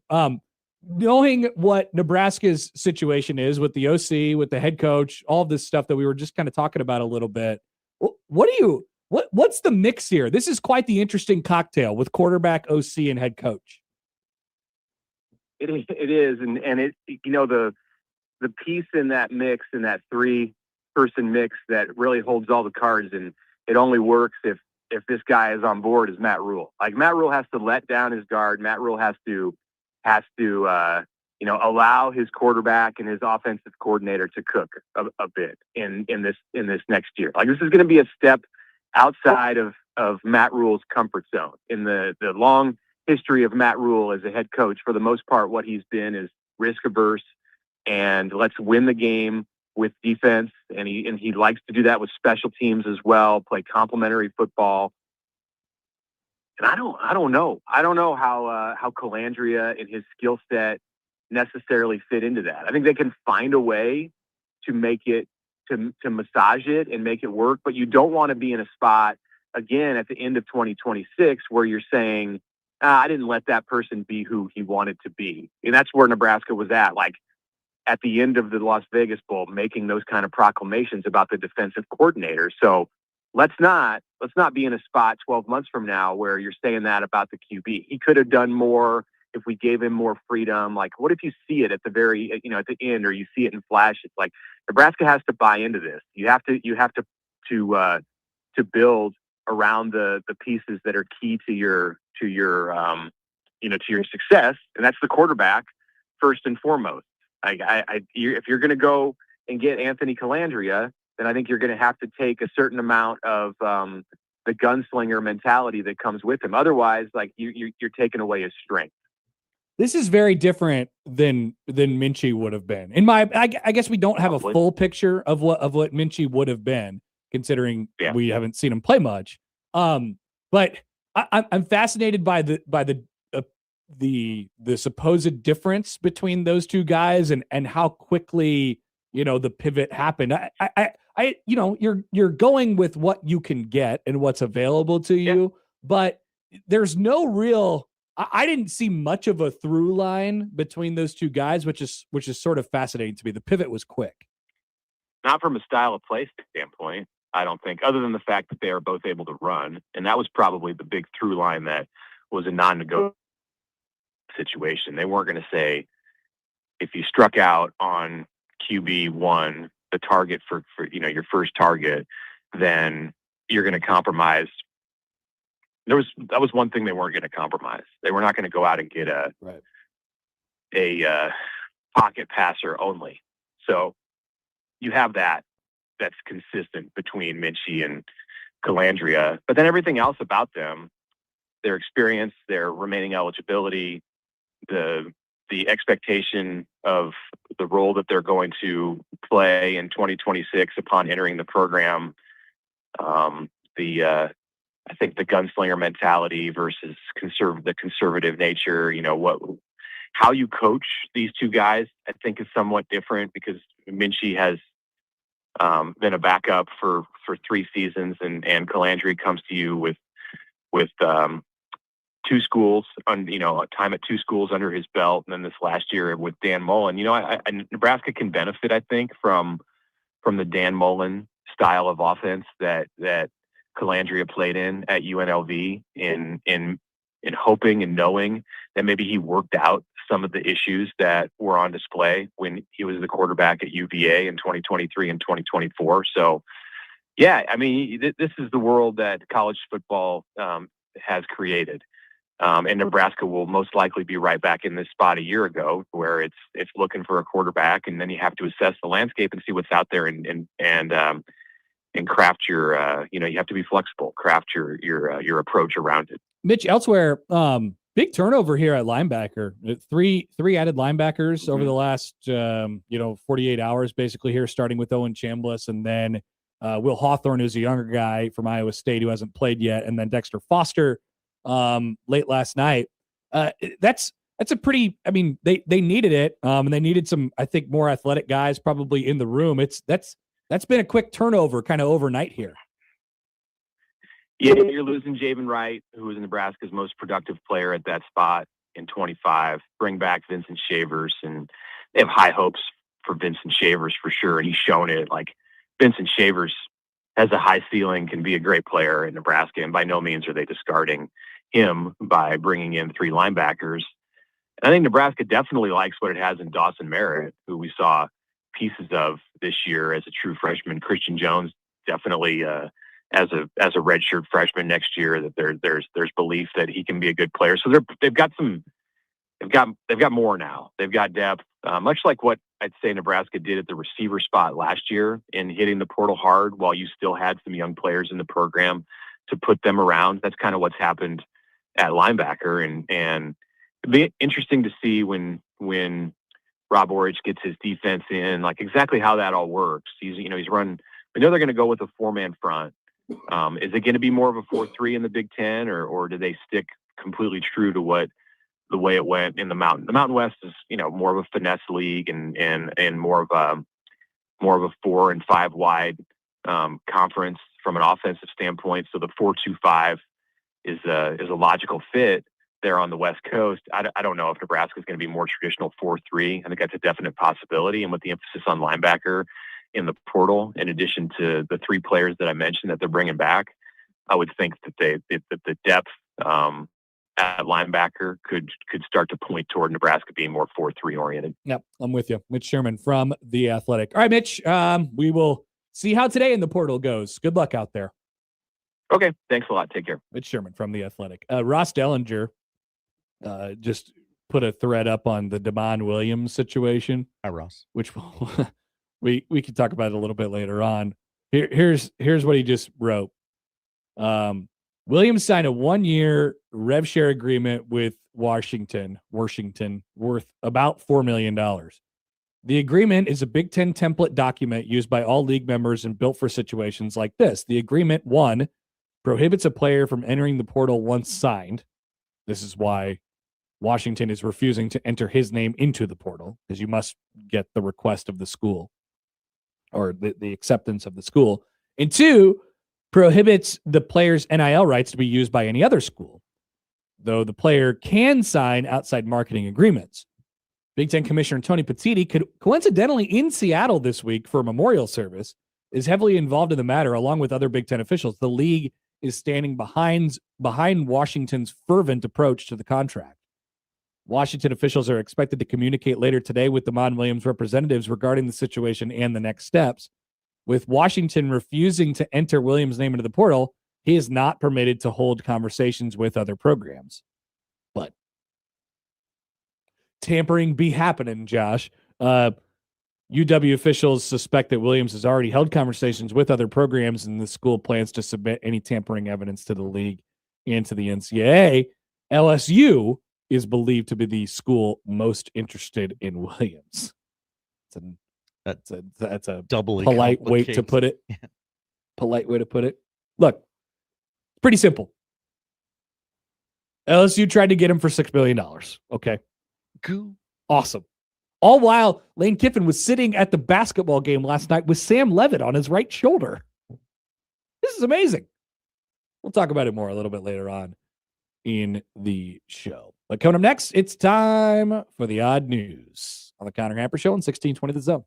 The Connor Happer Show. Follow us on Twitter @Happer Show for all the latest news and views. We may even say something interesting once in a while. Unlikely. Really, guys?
The Zone Hotline is powered by Prairie Flower Casino. Play longer, win more.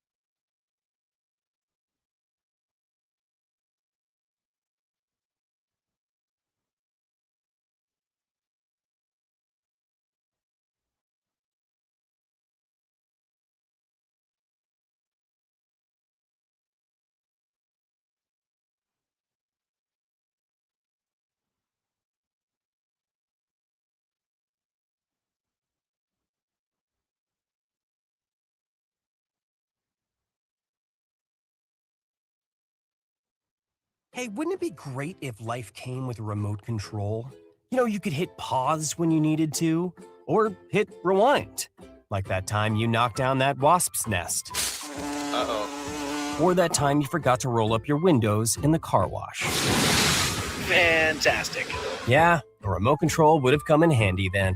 Well, life doesn't always give you time to change the outcome, but prediabetes does. With early diagnosis and a few healthy changes like managing your weight, getting active, stopping smoking, and eating healthier, you can stop prediabetes before it leads to type 2 diabetes. It's easy to learn your risk. Take the 1-minute test today at doihaveprediabetes.org. Life doesn't come with a remote control.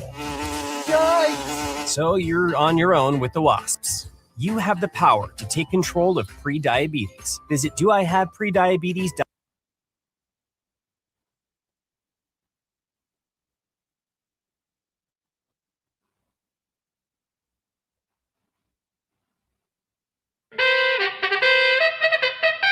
And now we've reached the point in the show where Josh Odson reads the peculiar, the bizarre, the comical, the odd news with Odd Son. Odd news, Odd Son. See what we did there? The odd news with Oddson. What You Won't Do for Love, Bobby Caldwell. Not familiar with that one. I wasn't really either. I knew the tune. I knew what they were kind of going for, but can't say I've heard it that much. Okay. Coming up next, by the way, is Sweet Talking Woman. ELO. Hello. Yeah, that's a little bit more up my alley. So I'm talking about. Josh has the odd news first. Josh, what is going on? Well, we begin in Nashville, where it was a season to forget for the Tennessee Titans. Yes, you might just except for Cam Ward's crazy throws. That's right. He had must not have been this past weekend. Must have been 2 weekends ago where he had a couple where I was like, oh, do we need to bring this segment back? Cam Ward's dumbass awesome throw of the week. Yeah. But the lights went out as Titans GM Mike Borgonzi, terrible name. Bargatze? No. Oh. Although he is wearing a bunch of Titans shirts in his new movie, which is just like an updated Mr. Mom, by the way. Really? Yeah. Okay. Nashville guy. The lights went out on Titans GM Mike Borgonzi as he answered his first question during yesterday's end of season press conference. The power was turned off and Borgonzi quipped, you pulled the plug. You guys are tired of that answer, huh? And all the reporters, this guy, very funny, very funny. Don't pull my access. So they did a power cycle of the lights and the lights got went him out. back. That's on. the story. Yeah, the lights went out. How awkward. Always funny when the lights go out. When your team is bad. And when your team is bad. That I guess that is the added hilarity to it. Chance for you to make some money if you listen to the show and you have eaten at McDonald's anytime over the last few years as we wait for the internet to load up. I can give you the gist of the story. If you have eaten at McDonald's over the last 4 years and gotten a McRib, you might be entitled to join a class action lawsuit. I don't qualify. The 45-page lawsuit filed on Festivus, December 23rd, of course, in the U.S. District Court, challenges the term McRib as the shape and name of the food might make someone think that that's rib meat. It's not. I mean, it's just like a chicken sandwich might make you think that it's chicken, but it's not. Right. That's why it's KFC and not Kentucky Fried Chicken anymore, or what, something like that. I don't know. But I don't have all the details. Some people are all about class action lawsuits. Yes, we know a guy who. That's our guy Plackcap.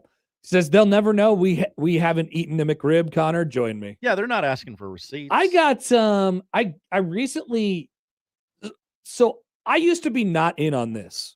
But a couple people convinced me, hey, if given the opportunity, just take 10 seconds, sign up, put in your email, put in your information for the class action lawsuit, and then you never know. In a couple of years, they might deliver a check to you. You might get $6. And so I was recently convinced of this. And what do you know? I think it was during break, Josh. I can't remember who it was from. Doesn't matter. But I got a $59 check in the mail. Whoa. $59. Connor, that's what we call passive income. Yeah, I didn't have to do anything. Uh-huh.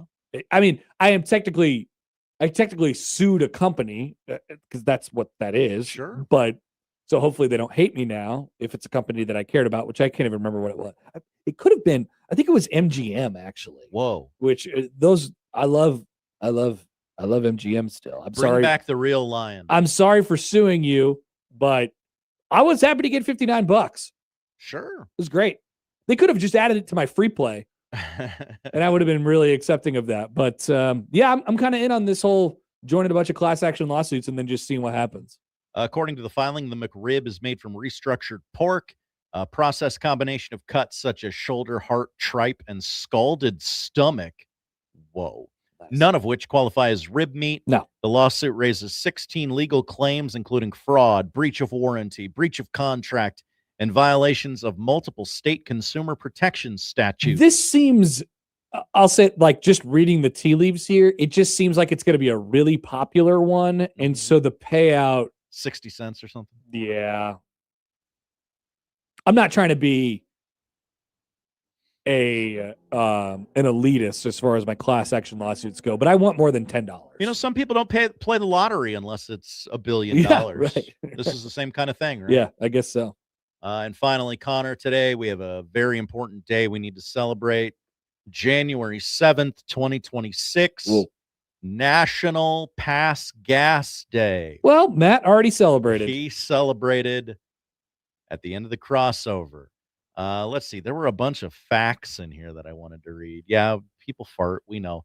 People be farting, man. The first documented fart joke. Oh. I guess it would be called a passing gas joke. Would be 1900 BC in Sumeria. Documented, huh? That's what it says. Okay, so what was the joke? Let's hear it. I don't have the actual joke. What?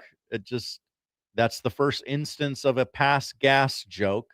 The word fart was coined in 1632. Pretty new. From the Old English word fjorten, meaning to break wind.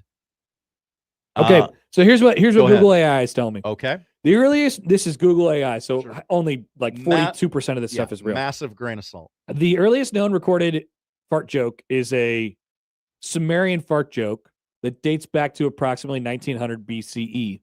It was discovered on a clay tablet, is what is now modern day in what is now known as modern day Iraq, and is considered the world's oldest surviving written joke. The joke, with a humorous proverb or riddle that then a modern setup and punchline goes, quote, something which has never occurred since time immemorial. A young woman did not fart in her husband's lap. Oh, okay. I don't know. That's it. Apparently that was written on a tablet somewhere. Very funny. Good one. Very funny. In the 1800s, Frenchman Joseph, it's Pujols without the S. Pujol? Don't like that for a fart joke. With the stage name Le Patormain, becomes a professional farter, performing farting on stage for entertainment. Yeah, that makes sense. And as the evolution of the fart, I would go to a carnival if they had like a, guy who farts on command. Yeah, that's a good bit. It's an interesting talent. You could probably make that an entertaining show. Yeah. Finland organized a World Fart Championship on July 13th, 2013, drawing people from all over the world. I don't have a lot of other information on the World Fart Championship. My wife has recently accused me of changing all of the songs that, all the various children's songs that my kid listens to. Mm-hmm. But changing the lyrics to like something involving fart or butt or poop or something like that. And I got to be honest with you, I'm guilty. Okay. I'm guilty. Sure. I mean, we all are. It's the easiest way to. It's the lowest hanging fruit. It's the easiest way to get a quick laugh. Yeah. Although nobody really pays attention to me. Jed writes in. Hi, Jed. Yeah, maybe Sumerian humor is an acquired taste. Yeah, it kind of seems like it. All right. Thank you, Josh. Thank you, Connor. That is the odd news. When we return, it's time for I Have an Opinion. Submit your opinions, and you just may get a DM from Jodson this afternoon telling you that you won tickets to the Creighton St. John's game. Can you believe that? So send them in. Could be you. Whichever way you get your opinions into the show, we'll take them next on 1620 The Zone.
Make room for Daddy!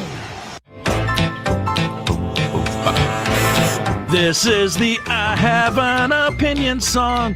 Haven't done an intro yet. Need to get on that. Yes. All right, folks, it's time for I Have an Opinion. You all assuredly have opinions. That one day, I guess it was yesterday, You all called into our show and expressed your opinions for an entire hour. There was like 9 consecutive phone calls.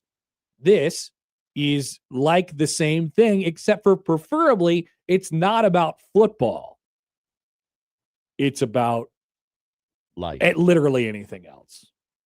Hopefully not sports, but life. I have an opinion. I'd like to get this started with an opinion from me, Josh. Whoa, okay. Hi, Connor. I have an opinion. I told you this during the break, so you get the sneak preview to it. KTV recently, our dear friends from KTV have been doing this thing where they will just put out an old story. They will put out an old clip from 2000 or something like that. It'll be like Michael Severe at yes, a chicken restaurant. It almost has the appearance of like a current story, but there's these. So I just watched one during the break that they put out, because I go on Facebook sometimes during the break and I'll scroll through there and see what's going on from like 3 days ago. So this one's from 17 hours ago, and it was an updated story, not an updated story. It was a story about how the progress on Omaha's new arena and convention center was going. And they had the reporter out there standing in what looked like a desolate wasteland of what we now know as no dough. Well, I guess nobody really calls it that, but they did at the time. They did at the time downtown Omaha. It's crazy. It was really cool to see. It was a flashback, and everything looked very 90s. And they were talking about all the daily decisions that were being made and the groundbreak. Like they mentioned in the story that it was the first time nationally that the arena and the convention center were going up at the same time or something like that. I thought it was really cool. KTV, keep doing that. I like it. That's good content for me. I like Omaha history. The one I remember them doing is when the first Super Target opened. It's great. Which for somebody like Matt McMaster, that's a concept he might not understand. No. There used to be Targets and grocery stores until Super Target. Yep. And the Super Target at 132nd and Maple, the first Super Target in the country. The first Super Target. They were like, we could test this in our home base in Minneapolis, but let's do it in Omaha. Omaha has been the test market for many, many things. Taco Bell breakfast. Taco Bell breakfast, of course, one of those things. And it never went away. But now we go to your opinions. At Happer Show on the Twitter feed is a good place to send them in, or on the Equitable Bank Zone inbox. That's where we go first. Here's Kip. Hi, Kip. Josh, I got this email last night, and I was really curious to see if you got it. It does not appear as if you did. Whoa, okay. But I read through this and thought, this is exactly what this segment is for. So here's Kip. I have an opinion. Spiders are worse than snakes. Spiders have 8 legs. Snakes are basically just one long leg. There is a myth that humans swallow some spiders in their sleep. There is not a myth that we swallow snakes while we sleep. A spider the same size as the biggest snake in the world would be way more terrifying than a snake of the size of the biggest spider in the world. Hashtag not a spider guy. Spiders are worse than snakes. You see occasionally those news stories of... Now, this is an opinion. Hey, there was that 12-foot spider in Australia, and it's legitimately terrifying. Uh-huh. I'm not scared of spiders, but a 12-foot spider will scare the hell out of me. That doesn't seem real, though. Right. That's an irrational fear, though, from Kip. Oh. Isn't it? A spider the size of the largest snake in the world? I mean, it doesn't get that big. The spiders don't get that big. You'd certainly know it was coming. How big do spiders get? Okay. So while I appreciate the opinion, seriously, from the bottom of my heart, I actually don't agree. Snakes are way worse. The biggest recorded spider by mass and overall size is the Goliath bird eater, a South American tarantula with a leg span up to 11 inches and a body length up to 4.75 inches. Yeah, like, okay. Oh, cool. Like, congratulations, you ate a bird. You're not going to eat me. Right? A Probably snake could eat me. I've seen a snake devour like an alligator. A snake could eat me. Saw a documentary called Anaconda where A documentary? Yeah, the snake ate many people. Right. Yeah. So I don't agree with this take. I think that snakes are worse than spiders, but I appreciate the idea that was sent in there by Kip. He makes some good points about, hey, if snakes and spiders were in the same place doing the same thing, like definitely, but they're not. Mhm. That's not reality. I have an email from Eric in Milwaukee. Eric, Milwaukee for some folks. let's hear it. You speak Algonquin. I have an opinion. 4 hours is a long time. Whoa. Full stop. Yeah. I agree. For the last roughly decade, my consumption of 1620 has been via radio replay segments that interest me at 1.5 speed, which, as a Creighton grad / Husker hater, usually results in less than 90 minutes. Usually results in less than 90 minutes of listening per day. In late October, About 90 minutes. Yeah. About 90 minutes. We give plenty of Creighton coverage. We do. Of course. In late October, I started 12 weeks of paternity leave. Q Tweederson saying, congrats on the sex. Congrats on the sex, Eric. Which allowed me to listen / watch the live stream sometimes. This experience taught me 4 hours is a lot of content per day. I now have an even greater appreciation and respect for what y'all do every day. Honk, honk, Eric in Milwaukee. It's a great point. Thank you for making it, Eric. You know, oftentimes people will say, Connor, Josh, John, Gary, Matt, you all have your dream jobs.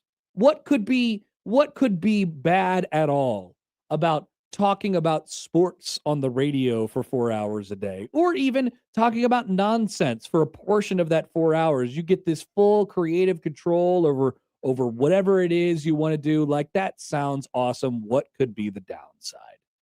Honk, honk. The downside is it never ends. Never ends. Even when you'd like it to.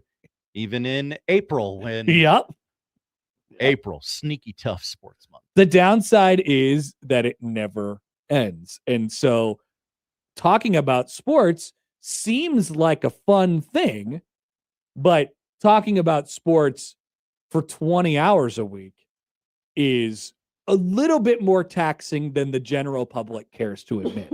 Now, I am not here to complain. Nope. It is awesome. It's a very cool thing and a very childish thing to explain to people. What do? I talk about sports on the radio. What do you mean? You have a podcast? No. It's different. Like it's a real job. Radio. It's a real job. This is a professional company, a professional organization. Very. And there are certain standards that we are held to, and it's awesome. And it's also childish at the same time, and it's great. However, yeah, I, like you all in your everyday jobs, reserve the right to complain about things that happen at it or the downsides to it, like the fact that I don't eat lunch. 10 a.m. comes every single weekday, regardless of what other stuff we have going on in our lives. That's right. And you got to be there, and you got to be on. Yeah. You got to be on. Sometimes you talk to the show that precedes yours just to ramp up to turning yourself on. Load up. Sometimes you got to get this big old coffee from the Dundee Double Shot down the street. From John. Hi, John. I have an opinion. If you thought a McRib was actual rib meat, you are an abject moron that contributes absolutely nothing to society. Josh, your thoughts? I would agree with that. But that lady sued McDonald's for having hot coffee that one time. That's true. That's true. I mean, there's a legal precedent. Also from John, I have an opinion. Yeah. College baseball teams from the North, like Nebraska, should be allowed to start practice whenever they want after the first of the year, as long as they practice outside. When they get a 60-degree day in January, they should be able to take advantage of it. I think they do. It's not like a full organized practice, but like you can pretty much guarantee if there's a turf field around, like on a day like today, like there's going to be some dudes with gloves and bats out there, slinging the thing around. That is definitely happening. Especially when the new facility is finalized across the street from the beautiful softball facility. Have you seen it? I've seen the softball facility. It's gorgeous. It is. They've played actual they've played actual games there. They've played fall scrimmages there, so it's in use. The net budget for Creighton. You think it's going to go higher? It's massive. Do you think they should extend it higher? Do you think they should make it go higher? More. Now they need that thing looking like a top golf course. Because John quote tweeted Brandon's tweet yesterday about just the sky shot of it, and the baseball field will be facing the other direction. Now there will be foul balls. There will be foul balls that could make their way onto Cummings Street. The baseball practice field will be facing in the exact same direction as the Chuck box. Oh, clever. Which is southeast. Mm-hmm. So the home runs will not be pelting Cummings Street. There might be some foul balls that head out that direction, though. That is definitely true. Go ahead. Oh, I was going to say I have an email from Seth. Oh, okay. Let's hear it. I have an opinion. Birds should be able to crossbreed with different birds like dogs can. If we can have a golden doodle, why can't we have a Cargian, a cardinal pigeon, or a blowl, a blue jay owl? A humming eagle would be pretty dope. Is there like international bird law where they can't? Like, or are they just scared of each other? Like, I don't know the rules of birds. The rules of birds. Do you know the rules of birds? Poll question. Very good poll question. We'll get that up. Why don't do like straight up do birds crossbreed? Help if I spell it correctly. Like, do they do it in the what? Do they get it on in the wild, or do they like birds? Or do we have to do it for them like we did for dogs? Birds don't crossbreed, often due to behavioral differences, songs, dances, physical incompatibilities, different habitats, and genetic barriers. But they do sometimes. Well, never stopped us, Josh. That's true.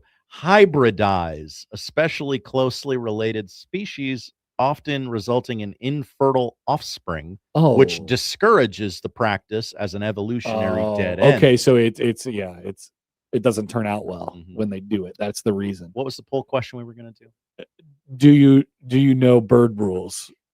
Bird law? Bird rules. Okay. I think it was something like that. Also, Dave wrote in on YouTube earlier. He said, "Did Happer just suggest that a podcast is not a real job?" It's not as structured. It's not as, like I view radio as like the brick and mortar, and the podcast is like the food truck. There's okay. There are rules for the food truck, but not really. Like you could just drive it. Mm-hmm. It goes wherever it goes, and it's open whenever it's open. Radio is, you better be, well, I guess some people have gone against this idea, but radio, you are open from 8 to 9 and 8 a.m. to 9 p.m. and that is, you are open the entire time and you're there. Our hours are more rigid than a restaurant. Thank you, Connor. They turn out to be, yes. All right, to the text line. This is where we usually get some good stuff. Here's Ryan in Delaware. Ryan says, Ryan in Delaware, yes. Wow. I have an opinion. There are too many people out driving around during the day, during the week. What do you people do for money? Get a job. Great take. Maybe they're doing their job by driving down the street. You don't know what those people are up to, Ryan. Not everyone's in a Google Earth mobile. No, but maybe they're driving to their job. Like sometimes I'm out on the road from like 2:30 to 3 o'clock most days. Mm-hmm. I've already done my job for the day. And it's you don't know when the people get on. You don't know when the people get off. You don't know what's going on. We used to be a proper society. What, people worked normal hours? Mm-hmm. That's actually not true. Like there's always been overnight shifts. There's always been people who get off work at noon. It is a little I will level with Ryan on this one. It is a little frustrating when you're like, oh, I'm going to go to this place and I'm going to drive on this road at a very, very low impact time. And then you find it to be completely impactful. Mm-hmm. Exactly. That's most certainly true. Every single time. Here's Tyler. Hi, Tyler. I have an opinion. The streetcar is the stupidest idea to have ever been created. Millions of dollars, road closures for something not many people will use. Tyler, I think you have found the right audience for this take, by the Absolutely. way, for this opinion. Let me say this. As we discussed the other day, it's not for you. Now, unfortunately, you have to kind of buy it, but it is so that the city can look like a city. That's it. So the tourists can come and go. It's so one person gets off the plane and says, "Oh my gosh, I could take the streetcar. They have that here, Omaha. That's better than Des Moines." That's it. If one person thinks that, it's worth it to the city. So I was thinking, And we have to deal with a lot of years of construction and money to make that one thought happen. But that is the idea. That's the exact definition of a vanity project. It is. And I was thinking about this morning, trying to be a solutions based guy. It's far too late to implement this, but you could have done this with the Orbit buses. Could have. Just let's have 4 Orbit buses circle from Blackstone to the arena. Yeah, but nobody looks at a bus and says almost that's cool. Constantly. Yeah, exactly. Nobody looks at a bus and Let's says have it's cool. a few of those Orbit buses run. It's got to have a rail, Josh. 72nd, 42nd, and 13th or whatever. Buses are not cool. Right. Buses are uncool. Because trains are cool. Right. You go to the congested parts of Dodge, and that bus has its own light system, like traffic light That's system. true. Yeah, it can go when the light's red. Yeah, we could have just expanded that. Nobody uses it now, but it's about optics, baby. It's about how it looks. You could have, and the train is definitively cooler than the bus. You could have painted the Orbit buses instead of orange. You could have made them look like streetcars as an homage to the olden times. Nope. It's got to have a rail. Yep. It's got to have a rail. Yep. Pedro writes in. Connor. Hi, guys. Connor, you must not have seen the movie Arachnophobia. That was scary. Jeff Daniels. Oh, wow. Really? Mm-hmm. He's been in other things. Let's see. 316. I have an opinion. Hi, 316. Rats are worse than snakes or spiders. Snakes are good. They eat rats. Okay, Yeah. so let's introduce rats into the conversation. Rats suck, for sure. Rats are awful. What is the use of rats? What's the point? Rats are not cool. Snakes can be cool. Spiders can be cool. And because of their coolness, they propose, they present this this threat almost in a way. Rats, threatening maybe a little bit, mostly annoying and just ugly. Rats are the worst, for sure. I agree. I'm out on rats. Way out on rats. If I see a rat, I'm out. All right. See you later. Poll questioner, are you out on rats? I'm way out on rats. We Josh. also have, are buses cool, and have you seen Arachnophobia? All right. This is good. I have an opinion from the 308. By 308? No one should be comfortable enough to watch a YouTube video at full blast dropping the kids off at the pool in a public restroom. Whoa. I agree. Yeah, I agree with this. Get some AirPods, okay? Or turn it down. I should be hearing no noises coming from your phone. Play a game. I should, in public, I should be hearing no noises coming from your phone. Point blank period ever. Mm-hmm.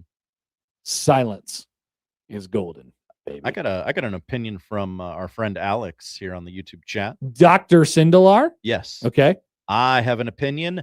The Chuck Box would have been built on 6th and Leavenworth near the river had Jobbers Canyon not been torn down, which may be the most impactful butterfly effect in downtown Omaha. Damn. Interesting. Great topic. NoDo was created. Mm-hmm. And the SoDo, if you will, has basically died. Yes. Sadly. Killed it by moving out. It would have been a great picture. It would have been a much better, visual for the city as well. Let's see here. Jason Siegel mispronounced. Oh, no, that's just a response to a different one. Tom in Cincinnati. Hi, Tom. I have an opinion. Nobody cares what people in Delaware think. Interesting. Whoa. Very interesting. But we do care what people in Cincinnati think? I don't think that's not what he said. I understand Cincinnati is a large metroplex that Delaware and Omaha are not. But here's Chris. Hi, Chris. I have an opinion. Connor, you may not know when people get on and off, but I definitely know when I get off. I would hope so. Yeah, if you don't know or you're questioning it, yeah, I would hope you know. You need to go to an urgent care. Ryan follows up on because he was the one with the whole. Oh no, he wasn't the one with the snakes. Why are people mad at Ryan again? Let's see. I don't know. Oh, people driving during the day. Oh, that's why Ryan's. Yeah. He says rats aren't cool. Connor Happer out on Master Splinter. I don't even know what that is. That's the father figure to the Teenage Mutant Ninja Turtles. Brandon writes in. Hi, Brandon. Man, some of your listeners are weird. Crossbreeding birds, get the bleep out.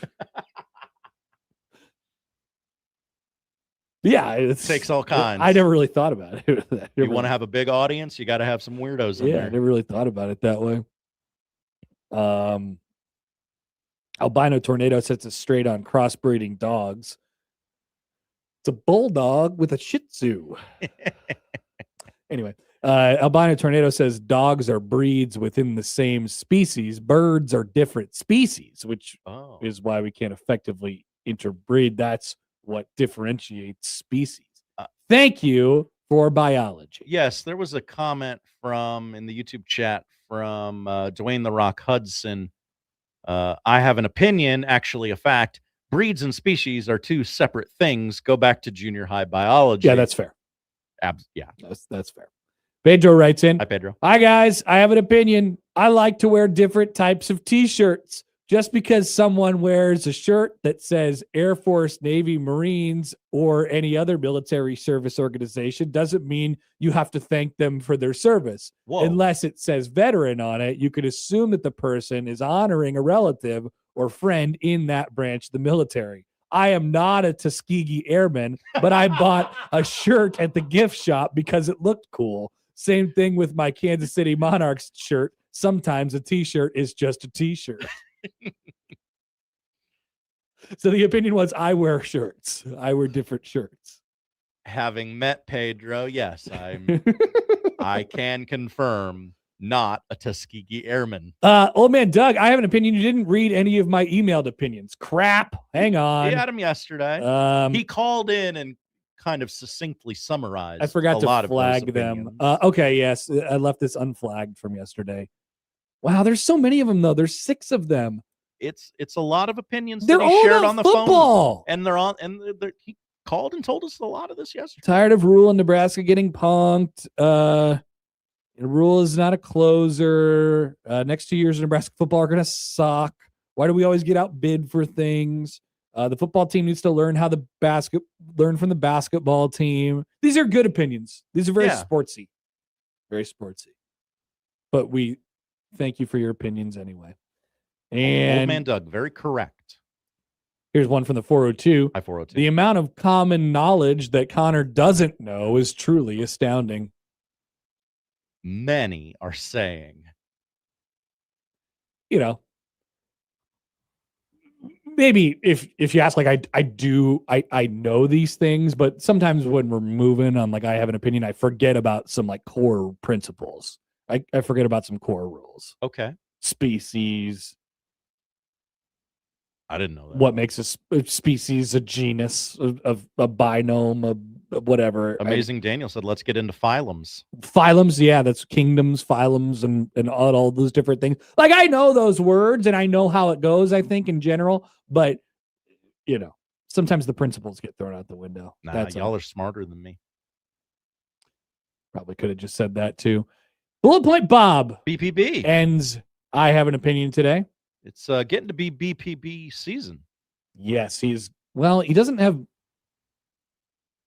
much sarcastic to say about the Blue Jays because we're already there for him. We're already taking all the jokes. Bullet Point Bob says, I have an opinion, Conan. If you are in the drive-through line at a coffee shop and the line is backed up enough that you are either hanging out into traffic or just blocking an entire lane, you need to park and walk your happy ass into the shop. or just come back later? Bob. Bob, this is an excellent take. I have no notes whatsoever. I famously had a freak out on the radio because of this exact thing. That's right.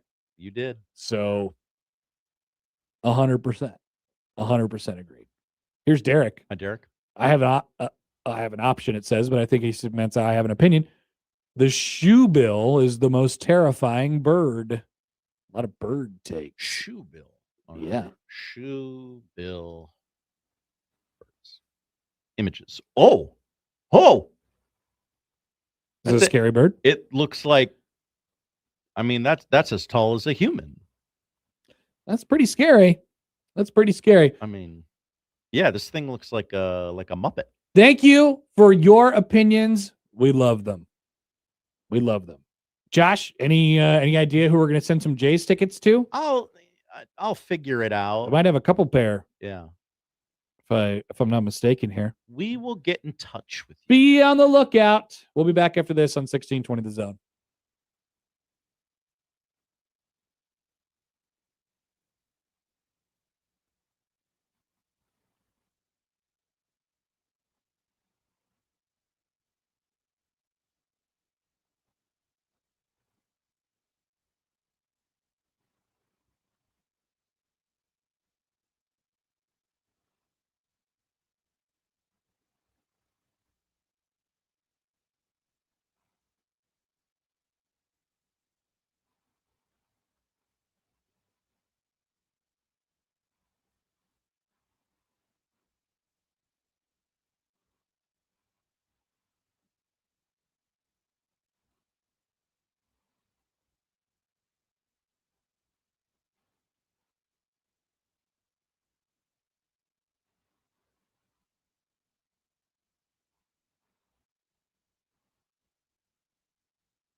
He gives you the latest sports news, interviews, and life-changing commentary with a smile on his face. Because he wears those ticklish underpants. Let's get back to the Connor Happer Show on 1620 The Zone. Still the one. Orleans. Oh, not Shania Twain? Oh, good one. But no. That'd be funny. Not a yacht rock song. Not in the yacht rock qualifier. Or maybe the Orleans version is "You're Still the One." Still the one.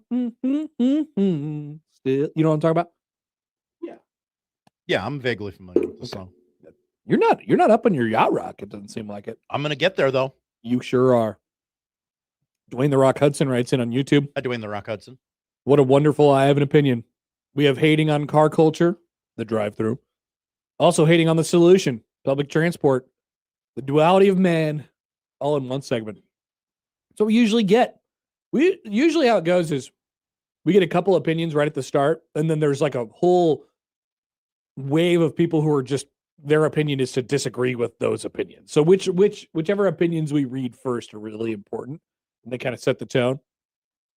And then the whole segment's sort of based around that. And that's how it goes. A lot of animal opinions today. A lot of animal opinions. Birds, spiders, rats, things of that nature. All right, yesterday, the big story in college football. Damon Williams. No, it was not about Tony Colandrea, and it wasn't about the Minchie. Tone? Wasn't about either of those things. College football didn't really register on college football's radar that Minchie went to Kentucky and that Tony decided he wanted to come to Nebraska. It was about Damon Williams last night, and this all unfolding in real time. So the basics are this. Really good quarterback at Washington. He signed a contract last week, the second, I believe, to stay at Washington, to remain at Washington. And Washington has said that they are going to pursue all legal avenues to prevent this from happening. And this is what? This is entering the transfer portal and transferring somewhere else. He intended to enter the transfer portal with a do not contact tag, which tells you he knows where he's going. But Washington is saying, actually, you can't enter the transfer portal because we're not letting you. Oh, and by the way, I feel like I have a sneaking suspicion that you've been tampered with here. Now, the question will be the legalese. I don't know exactly what the contract language looks like here. But I do know, I shouldn't say I know, I'd be surprised if Washington could legally compel him to play there. That would be surprising in the player empowerment. Like, this all goes to court, whatever, I don't know. I don't know where this is exactly going to end up, or if somebody's just going to say, okay, fine, do whatever you want. But they can prevent him from entering the transfer portal. And I'm sure there are buyout, monetary related things at the end of it to say, like, hey, look, if you don't fulfill this, then you owe us some money. Maybe that's the case. Maybe it's not. So he has free will. He could leave Washington, not play there. And there's probably ways for him to not enter the transfer portal and then immediately, play at another school. I bet that's probably true. And we talked about the string of tweets that Ross Dellinger put out this morning was, the loophole is created as far as the payment and the monetary, it's LSU who's coming after him here.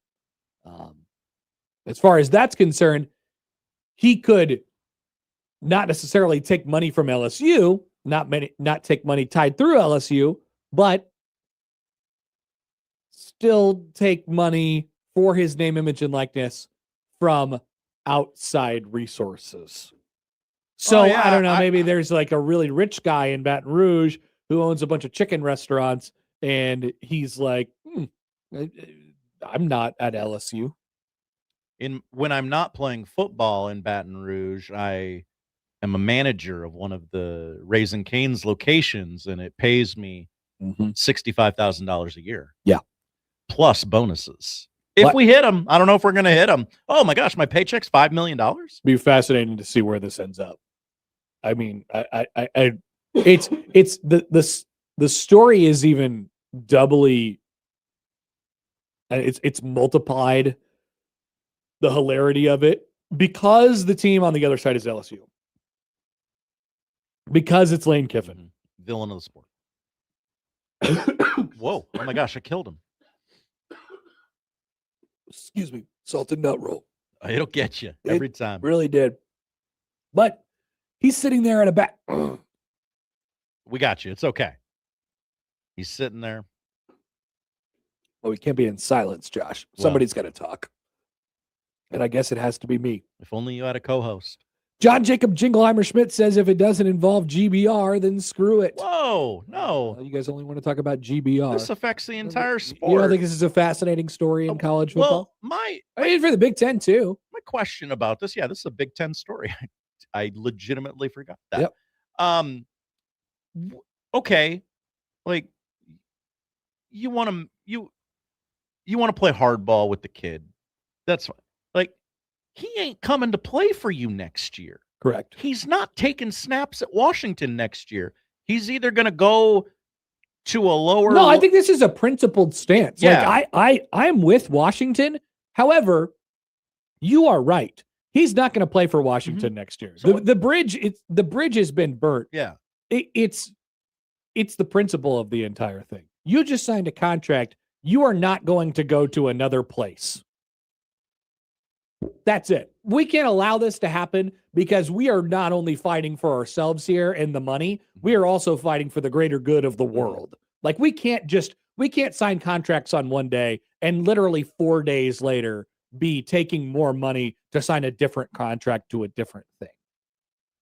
And I agree with the sentiment. I would agree with it. I would agree with that.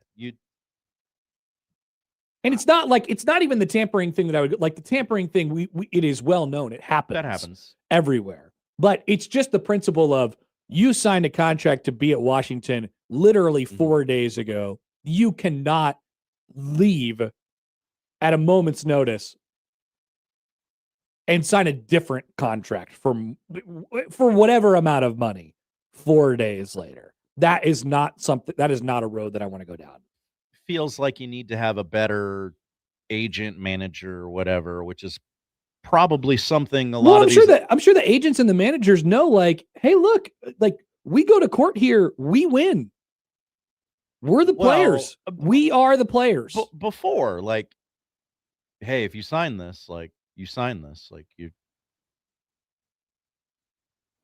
The LSU offer probably wasn't on the table to compare it to the Washington offer, right? Like, yeah.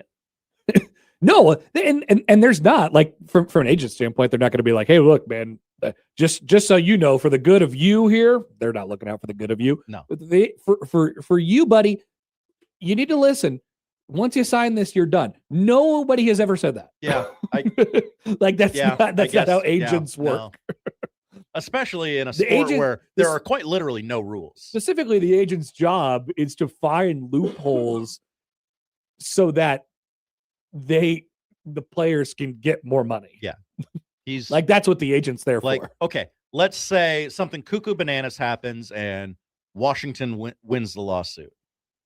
He still ain't playing football for you. He'll retire or go to sit out a year and go and play in Australia or something like that, and then go to the NFL. I could play for the UFL. Okay, I could play for the CFL. Sure. Let's take a quick call here on the Prairie Fire Casino Zone hotline. Here's Jason. Hey, Jason, what's up? Hey, thanks for taking my call. Sure. As far as what you guys are just talking about, it's got to be, something in the contract somebody missed, and they'll probably get that fixed because this could be a cautionary tale of what not to do. But as far as the Notre Dame quarterback, I can't even say his name. Kenny Minchie. Minchie, okay.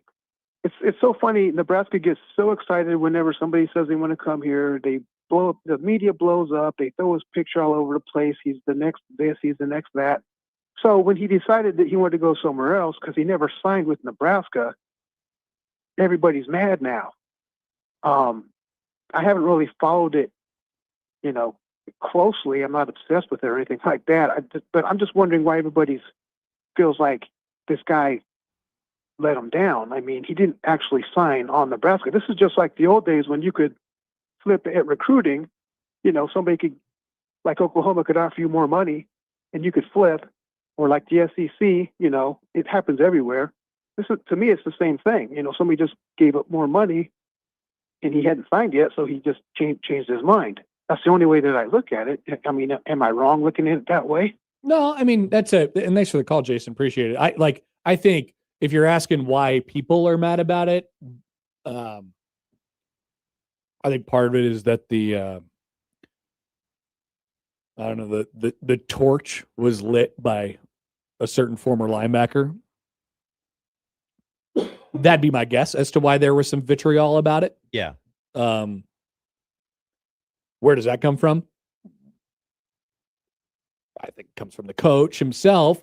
Why was he mad about it? Because he thought he had his quarterback and then he didn't. Changed his whole plan. But I think everybody's over it by now. To Jason, in case you didn't know, they got a different quarterback yesterday. His name was Anthony Colandrea. Tony. You cannot be, you can do whatever you want, but let me tell you, you should not be mad longer than he was it's committed, recruited here. Like he was only recruited here, committed here for 24 hours. You can't be mad for 48, 72 hours. Yeah, as fast as it took for you to mobilize the take that you thought he was going to be the best quarterback in the Big Ten, you need to just demobilize that take. Yep. Or you could be like the normal people and just say, oh, that's fun and interesting. Well, I can't wait to see how that looks. And then when he decommits or when he leaves and goes to another school, he'll be like, okay, I guess we'll try again. And just, it's in one ear and out the other. Brush it off the shoulder. Everything that happens from Jan 2 to Jan 16 is fake until and apparently August after when the contracts are signed. Gosh, if only there was like one person running the sport. Increasingly, I hear the take from people. I saw it from our dear friend Dave yesterday, who was like, "Look, man, I'm done with all this day-to-day crap. This is pissing me off, and I just tell me what it looks like in April, and tell me what it looks like in August, and I'll be there." Yep, sounds good. I don't blame you. I don't blame you at all. Great take. Because the only opinion that you could have watching all this crap unfold in real time is, well, this sport's stupid and it sucks and there's no rules and everybody does whatever they want. And the sport is literally made right now of people taking advantage of the rules and even, and that's to say that there are rules, which there really aren't. So, yeah. If I wasn't sitting in this chair, let me tell you, I would not care about recruiting. I would not care about portaling. Tell me who's here 6 days before the season starts, and I'll grade the roster then. But unfortunately, as we talked about, the radio show goes on, and it starts at 10 every day, baby. 4 hours. That's right. It's a long time. And so we find out interesting stories to pick through during that period of time. Want to hear from you guys as always. 402-951-1620. We'll come back. Still a bunch of stuff that I want to get into, including the Blue Jays at Villanova tonight, a big one for both sides. What should we call the Las Vegas baseball team? You guys had a lot of opinions on that one earlier, which is fantastic, and plenty more coming up on the Connor Happer Show on 1620 The Zone. But first, fast breaks, buzzer beaters, block parties are back, and however you'd like to get in on the action, you could do it on Underdog right now in Nebraska. This season, you can make team picks and player picks. Just download the app, sign up, and you'll get $75 in bonus entries when you make your first $5 fantasy entry. Using Underdog is easy. Just pick whether your favorite team will win or if your favorite players will go higher or lower on stats like points, rebounds, steals, and more. Plus, with Underdog's quick payouts, you get your profits fast. So download the app today and use promo code HAPPER1620 to score $75 in bonus entries when you make your first $5 fantasy entry, player picks, team picks, all on Underdog. Crypto powered by Underdog Predict. Trading derivatives involve risk and may not be appropriate for all. For more information, visit nadex.com/rules and underdogfantasy.com/rules. For crypto.com predictions, the term pick refers to a product traded on CDNA. Must be 19 plus and present in Nebraska. Terms apply. See assets.underdogfantasy.com/web/playing at terms _DFS_.html for details. Concerned with your play. Call 1-800-GAMBLER. Visit www.ncpgambling.org.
I'm glad Jason called and said, well, I mean, he didn't. I don't think anybody's actually mad about Minchie.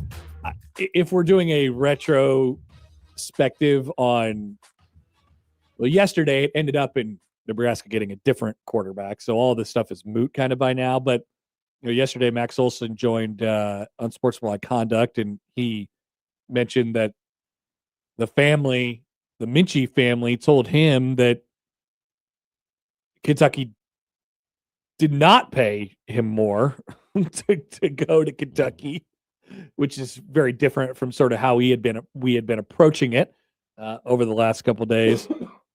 Weird that a blank check would be less than the listed check from Nebraska. I don't know what to believe, to be honest with you. I really don't. And I'm really glad that it ended up the way it did yesterday for Nebraska, because then we would have been doing this whole he said, she said thing, and it would have been a weird PR battle to see who looks the coolest in the mirror. So I'm glad that that's if Nebraska, not the way we had to go with this. Yeah, if they had to wander through the dark for like 6 days without a quarterback, then it might have been something. Yeah, because you would have had Rule through his proxies in Nebraska. Their proxies will they could be anyone. Yep. Yeah. Sorry, I named one. Say, no, man, like we weren't going to chase after him. We weren't going to, they screwed us. And I was like, cool, if you want to go, then peace. And then you could have, now I don't know why Minchie's camp would want, I don't know if they did want people to know if he got paid more, or maybe they were correcting what they thought was incorrect information out there. I'm not sure. It certainly looks worse for Nebraska if that's true. If he took less money at the last second after committing to Nebraska to go to Kentucky, yes, that definitely seems worse for Nebraska. But the good thing is we don't have to care anymore. Yeah. Thank you, Tony. Phew. Another reason Tony is the safe. Tony has really helped us out. Yes. I really like Tony. I like the quarterbacking of Tony. I like the style of Tony. I like the energy of Tony. And I like how he saved us from a stupid conversation about Minchie. That way we could say we don't like Minchie. Never wanted him. Never wanted him in the first place. Definitely not sour grapes. John writes in. Hi, John. I would believe the Minchie people way before the snake oil salesman. Whoa. John, I tend to agree. The snake oil salesman didn't say anything about this. That's true. Willie C. and his veneers did. That's true. You don't know where he's getting his information. No, you don't. I assume that he has lots of sources. He's a plugged-in player. Yeah. Yep. He's got his hands in many baskets. I don't know. It has been pretty clear to me over the last several months that there has been some framing of things in different lights from the Nebraska football program that don't end up necessarily being like 100% the truth. You don't have to tell 100% of the truth, but we see stuff play out one way, and then we hear stuff one way, and then it plays out another way. And people should be getting a little bit weary about the sources of where things are coming from. That's all. That's all about that. Interesting. Here's Declan on Twitter. Hi, Declan. At Happer Show. Belated, I have an opinion, but it's a Husker opinion. The Huskers haven't played complimentary football under Rule. All 3 seasons, there was a glaring weakness in either offense, defense, or special teams to the point where they couldn't play normal football. Do we think they're going to play is Nebraska going to play normal football now? I don't know. I thought they had a real chance to play normal football last year, and then it was very not normal. Mm-hmm. So, once again, approaching everything with a little bit of like, yeah, I have some doubts at this point. We could like the process. I like what they've done in the portal so far, to be honest with you. I like they've reshaped the linebacker room, got another offensive lineman. This is good. These are good things. A couple guys with experience from San Diego State that come over with Orich. That's nice. And then you got your quarterback, obviously, yesterday. Like, that's all good stuff. But I am really curious to see what the picture is when Rule talks in spring ball, or I don't know, maybe there's a time that he talks before that. Like, the bold blank question is, what's your formula? How are you going to win? Now, the fact that we already don't know the answer to that question, given that he's been here for 3 years, is a little concerning. But I wonder how they're going to set it up.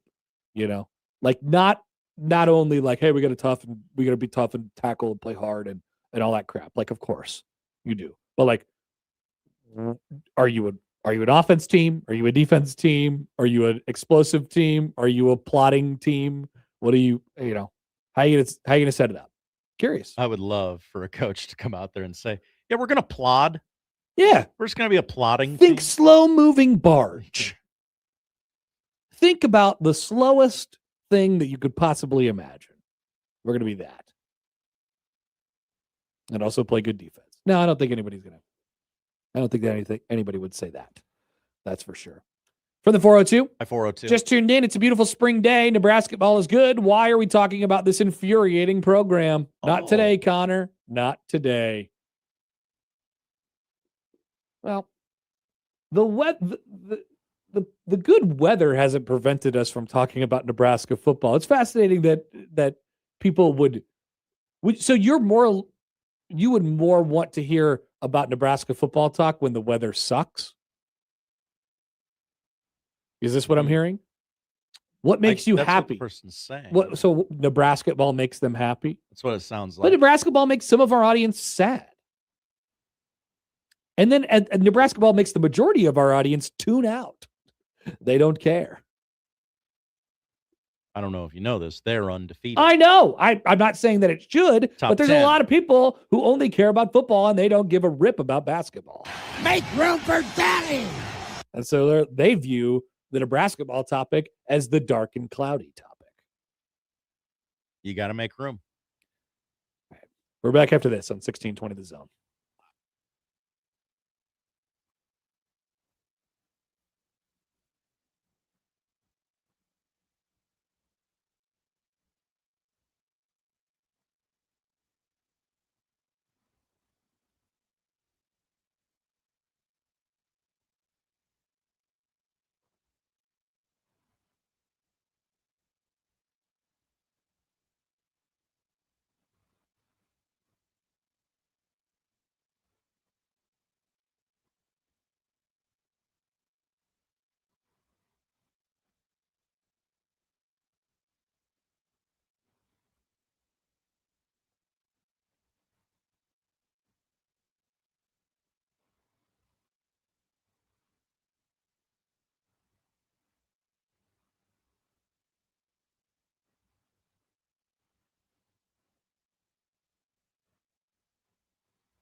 Let's get back to the Connor Happer Show on 1620 The Zone. Here comes the clown. Yacht Rock update. Caribbean Queen, Billy Ocean. Never heard it. Didn't sound familiar. I am not through one day of doing this bit, which this will almost certainly be the only day we do it. I'm like at best 50% on when I check. It's a song that I've heard of, which is really, really hurt for me because as a person who, like, I feel like I know a lot of songs. You know, people who are close to me who love me tell me, "Wow, Connor, you know so many songs. How do you know this song?" They were I was watching that movie with DiCaprio, and I knew all the songs in the movie. My wife was like, "What? You know this song?" I'm like, "Yeah, I don't know. Yeah, just right up my alley." That is a great soundtrack, by the way. Excellent soundtrack in that movie. Mm-hmm. But I like to consider myself as a guy who knows songs, and maybe I don't. Maybe I don't know ball as much as I thought I knew ball. Well, Yacht Rock 1180 has promised deep cuts. There are deep cuts. I want to know. Now I got to get deeper. I know Jack Mitchell is excited that this radio station exists. No, I think he's sad. I think he's sad because he was never asked to do a set. Oh, okay. Well, that could be something they incorporate in there. Like, sure. There's 24 hours in a day. We could Fire give away. him one of them. We got Captain Crash though. Yeah, of course. I want to know what Jack Mitchell thinks of the playlist on the station. That's a good question. We should send it to him. Yeah. I'm sure it exists somewhere in a file around here. Mm-hmm. Files are in the computer. Jeff writes in. Hi, Jeff. Rules focus isn't on the football. Too worried about perception. That's where the stupid Coach Matt things come from. Yeah, I don't really know where that came from, but I don't know why Jeff just said that, but I agree. I am concerned about what the things that they are concerned about. Yes. I think oftentimes that they are concerned about the wrong things. Mm-hmm. But like I said, there's a chance that we're going into this. This is as much as he doesn't want to say reset or fresh slate or whatever the crap, he got mad at the other day. There's a chance that the release from the Raiola regime is a very refreshing thing for this football program. And I would I could craft a good take on that right now, and I would believe it. You could craft me a good take on that right now, and I would believe it. Listen, everything is gonna don't say it that way. Don't guarantee me that everything is gonna change now, but I don't know. I think they've learned some hard lessons over the last couple of years, made some bad decisions, made some good decisions. And maybe that creates the right environment and the right cocktail to have it figured out or closer to figured out now. Maybe. If you are passionate about that, I'd love to hear it. Because frankly, I don't hear anybody that's passionate about that right now. I don't hear anybody who's coming to me like, don't worry, Connor. They got it. They know it now. Don't be alarmed by any of this stuff. Like, this is a new time, and onward and upward. Like, nobody has come to me and tried to convince me of that. We took a lot of calls yesterday, and none of them were, hey, let's just pump the brakes, guys. Yeah. Jeff follows up. He says it wasn't supposed to sound as random as it did in response to him framing his messaging through certain people. Yeah, thank you.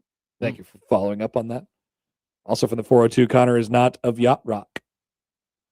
Whoa. Apparently not. Apparently not. But I am of Creighton basketball. Oh. Go ahead. Go ahead. Honk, honk. Creighton goes to, they're in Philadelphia, as they have been for the last 2 days. Long time.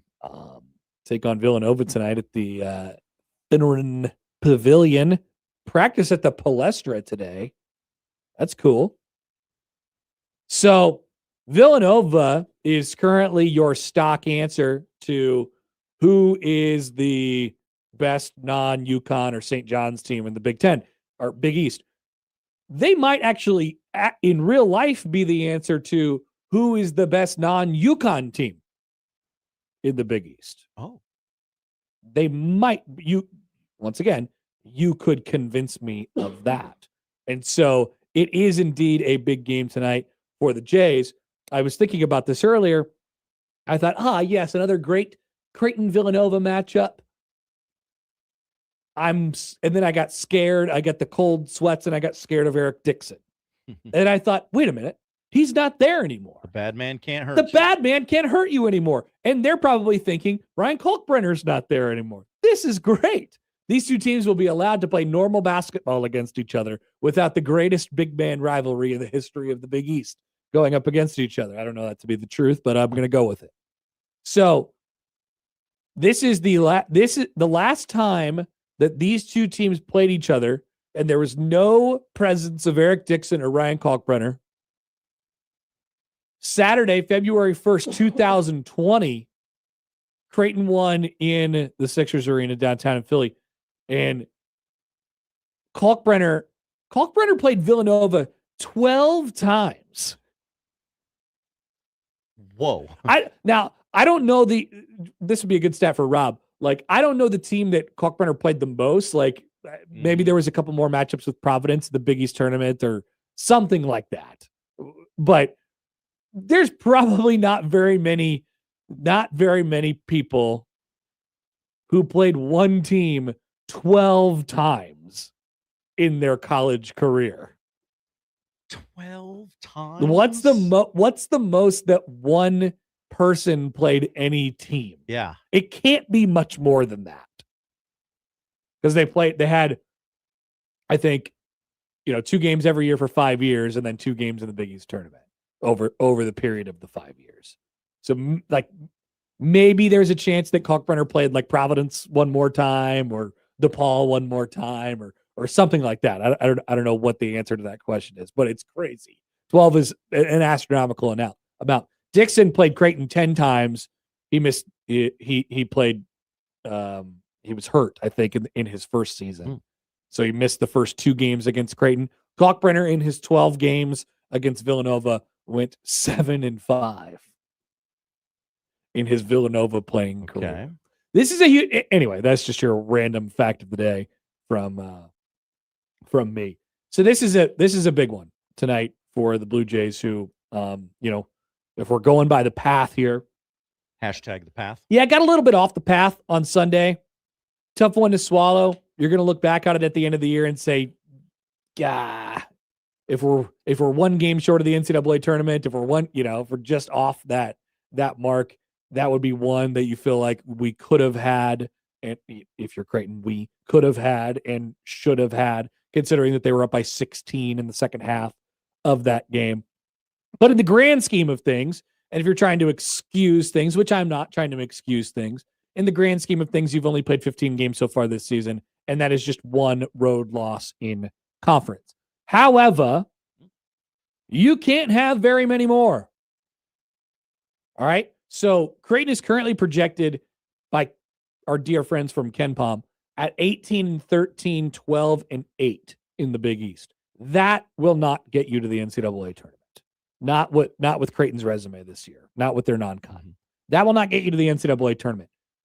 I think at minimum it's going to have to be 14-6 in the league. And I don't even know if that's feasible.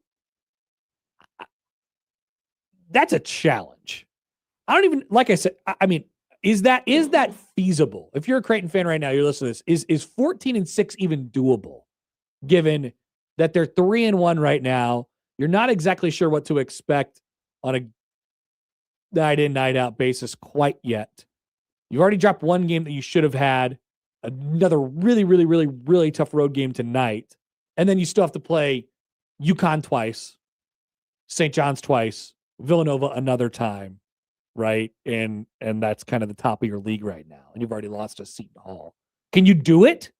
Can you even get to 20 and 14-6 in the league? Tall task. I mean, there's a lot of the same team in that middle, the meaty middle of the Big East, which we don't talk about a lot. Should we talk more about the meaty middle of the Big or East? what do we call it, the mushy middle of the Yeah, Big Ten? It's quite mushy. It's quite mushy. Yeah. Now, on the positive side, you still play Marquette. Marquette sucks. You're going to beat Marquette, right? If you lose to Marquette, like it's done. You're done. Sorry. Go home. It's over. Yeah. They've had a couple of those losses. Like they got drilled by like Georgetown and last year and stuff like that. But they don't have enough margin for error on their side to be able to do anything like that right now. So losing to Marquette would be definitely a death sentence at this point. But they don't play them on the road for till the end of the month here.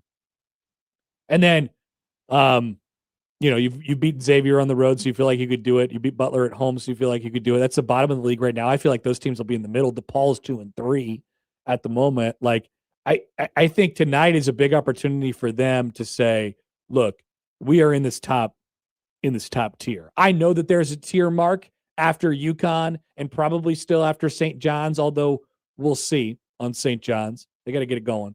And then Villanova currently occupies that spot at the top of the rest of it. Creighton, Seton Hall are probably the other two contenders there. Maybe Providence, they had some preseason expectations, but gosh, it looks tricky for them at this moment. And I'm not sure about the staying power of Seton Hall. So I think you'd be most likely to put Creighton and Villanova in that top non-UConn St. John's division. And they play each other tonight. And so it goes without saying that it's a pretty big game. Katie writes in. Hi, Katie. On Twitter. 14-6 is presently a pipe dream. Some folks believe this team is good, but I don't know how beating the worst in the conference makes a team good. Yeah, I don't think Butler's probably as bad as you're giving him credit for. And I don't think Xavier is probably as bad as Katie's giving him credit for either. Creighton obviously, caught those two caught certainly Xavier on a bad night for them, a good night for Creighton. But Marquette is like, I'll give you that. Marquette sucks. Marquette definitely sucks. So it feels unlikely that they can get to that mark. So I'm with you there. But then I look up and down at the rest of the league, and I just wonder, and maybe you're about to find out tonight, I just wonder how much better, how many standard deviations better is Creighton than all of the rest of the Big East that isn't UConn, St. John's, Villanova, and Seton Hall at this point. And that I don't think we have an answer to yet, because the rest of it is just so I think I would give Creighton the edge over almost all of those teams on an individual game-by-game basis. But that does, with that being said, we're talking about a small margin for error here, a really small margin for error for them. So the chances are it's not going to go as scheduled. And you need to beat one of the big dogs. That's starting to become increasingly clear for the Blue Jays as well. They're going to probably have to beat St. John's and UConn. St. John's at home for sure. Like, that's such a huge game on Saturday. Any road wins against the big dogs. That's why tonight is such a big deal. Obviously huge, but beating UConn at home is all of a sudden becoming paramount to a resume. Are they capable? Not a lot of those on Creighton's schedule this year. Well, there's one home game against UConn. That's it. And, are they capable? I think so. But you can do it on one given night and make that work for you, so long as you take care of business against the rest of the teams, which I guess I'm less, I am less convinced that this group can, in a 15-game stretch, 16-game stretch at this point, quote unquote, take care of business against everyone. Probably going to drop a stupid one or Correct. two. Can you get the inverse of that? Correct. Win one or two you're not supposed to. That seems difficult. So, it's going to come down to games like tonight. It's going to come down to games like Sunday that Creighton already lost. So this is huge. It's a big one. It's another Creighton Villanova game. Who's doing the game besides John Bishop tonight? Oh, great question. Let's go find out. While you look that up, I'll tell you that Ryan Kalkbrenner. Yes, I remember him. He played 12 games against UConn and 12 games against Villanova in his college career. We know that. I didn't know about UConn. That was the most against one opponent.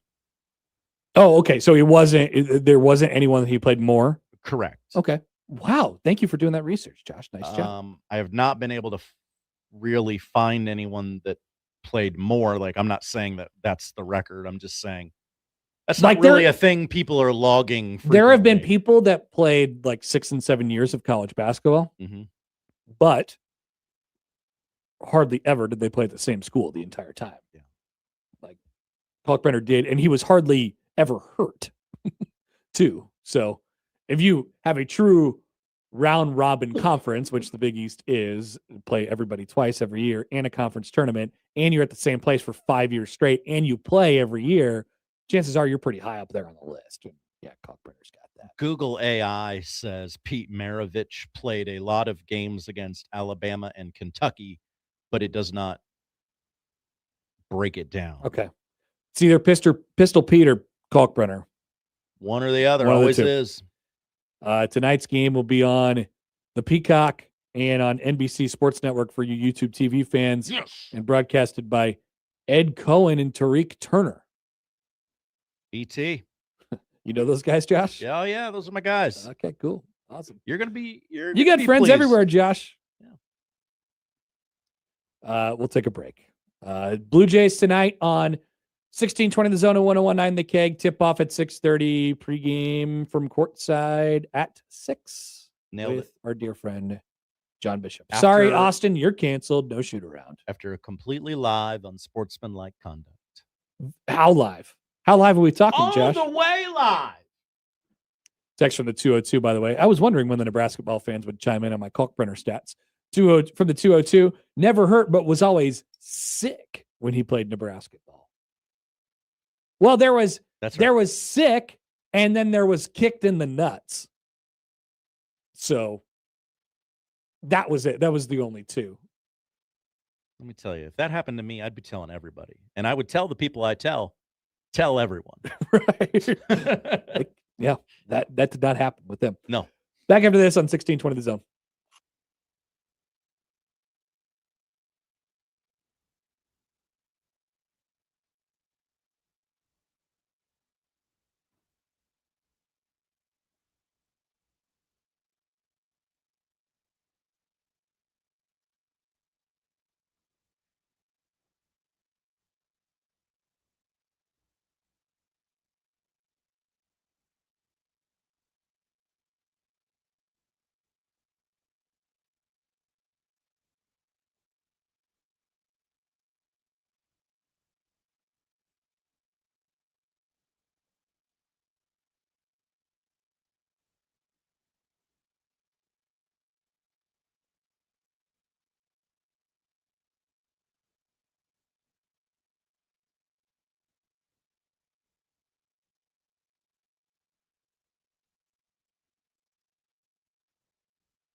I'll supply the love. Okay. It's a little rocky, you know. That's an electric guitar situation. Wow, you know, one of those deals. But fans of the genre love Toto. Definitely, absolutely. You know Toto. Mm-hmm. I know Toto. We know Toto. You know Toto. We all know Toto. So Kenny wrote in. He said the game is not on the NBC Sports Network tonight. I said, hey, look, this is just from Rob. I mean, he's always right. He's never wrong. Kenny says I went into the YouTube TV app and they have UConn Providence at the time that Creighton plays. So I don't know. Now, I'm not sure. This week at some point, for YouTube TV, is there going to be a second channel? Yeah, there's a second and a third channel for the overflow. Which makes sense because Sunday, the whole thing about putting games on Peacock is that you could just play them all at the same time and it doesn't matter. Yeah. Sunday, I wanted to watch the Creighton game on NBC Sports Network, but it was a Premier League soccer day. So it was all soccer on that channel. And I said to myself, well, what's the point? Oh, overflow channel would be great. Yeah. And did they agree? They must have, because it exists. Or, of course, you could just have Peacock, which yeah. And I'm looking at my YouTube TV grid. I have 3 NBC Sports Network channels. Okay. Creighton not on them tonight. Okay. What the hell? Yeah, it just says upcoming NBA Showtime and upcoming Blazers Warriors. I got some kinks to work out. Yeah. They'll get there. They'll get there. Don't worry. I want to just get your Peacock password ready. Sorry, Kenny. I didn't mean to lead you astray in that. Dwayne The Rock Hudson writes in on YouTube. Hi, Dwayne The Rock Hudson. Check this out. He's keeping us updated of the rumors. The rumors are floating around. It's important. They're saying Dylon to where? Dylon to Syracuse? Where is Dylon going to go? I'm still curious about the Dylon. Well, is he going to Oregon? His Oregon dreams might be dashed because the talk on the Chit Chat shows all day today has been Moore. Dante. Yeah, Dante Moore.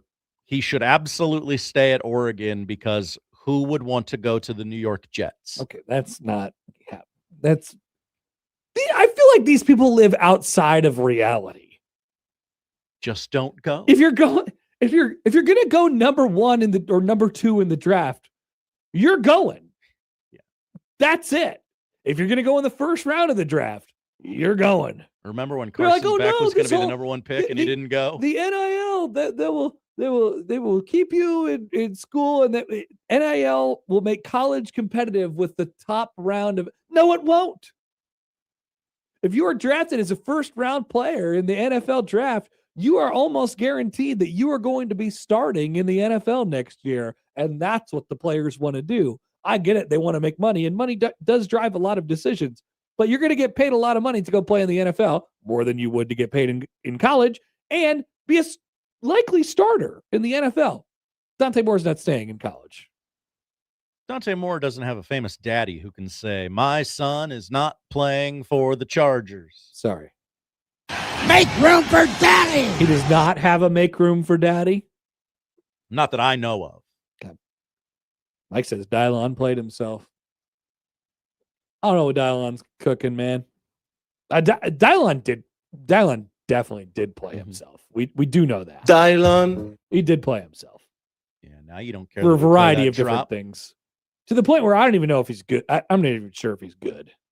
And I don't even know what the argument would be that he is at this point. Good coaching around him in his personal life. Well, I'm sure that's what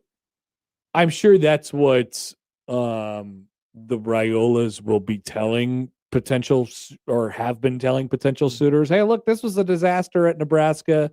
There's a reason why he stunk. If I could, Nebraska was a mess. I can't tell you what it's like in those walls. Everyone knows that Nebraska sucks. Yeah, if you only knew what a mess it was in there. Yeah, I'm sure that's what they're telling people. I mean, this guy gets coached by Patrick Mahomes' guy. Maybe that's why Minchie left. Minchie heard the rumors. Yeah. Minchie got caught up in the Dylon telephone. He heard. Hey, you don't want to go there. It's a real mess. You should go somewhere else, anywhere else. Yeah. Dante Moore's not going to go back to college. So maybe he got, but everybody thought when what's his name, Damon Williams entered the portal last night that Oregon was behind this, but it turns out it was Lane Kiffin, who was literally sitting next to Sam Levin at the basketball game last night. Incredible stuff.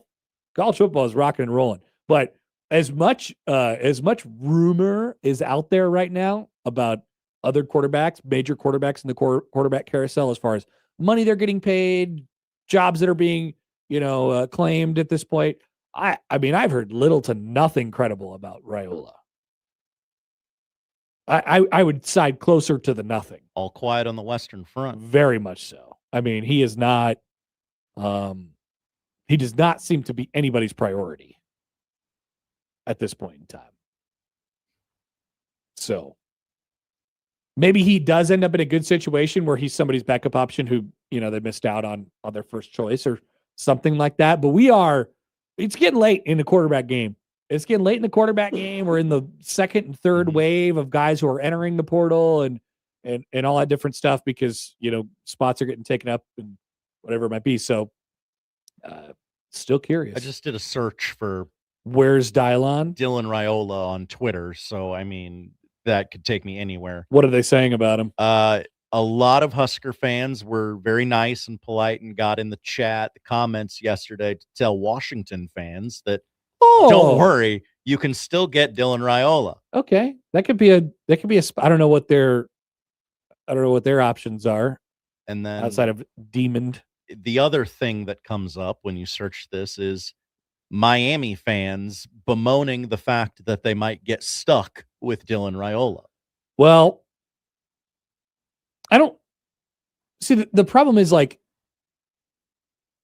everybody draws the line and the conclusion that it probably has to be Miami or Oregon at this point because they're still playing football and they haven't been able to, but that's clearly not the case. I mean, Indiana has their quarterback for next year. Yeah.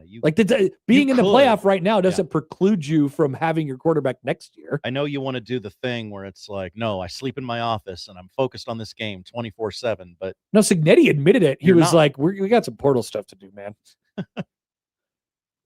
So they found their quarterback for next year. I did notice that none of the four teams playing this week tweeted out a graphic like Iowa Western does each December that says, sorry, we can't recruit you right now. We're too busy playing football and winning championships. Yeah. There's a lot of people under the roofs of the football program these days. Yeah. Big lot of opportunities to get stuff done that's not football involved. One final story here. The U.S. Patent and Trademark Office has, for now, denied the A's request to trademark the names Las Vegas Athletics and Vegas Athletics. The club, which intends to move to Vegas in 2028, has 3 months from when the refusals were issued, December 29th, to ask for an extension to file a new application within a 6-month period. The A's were told the nickname Athletics was too generic and could be confused with other activities, even if associated with Las Vegas.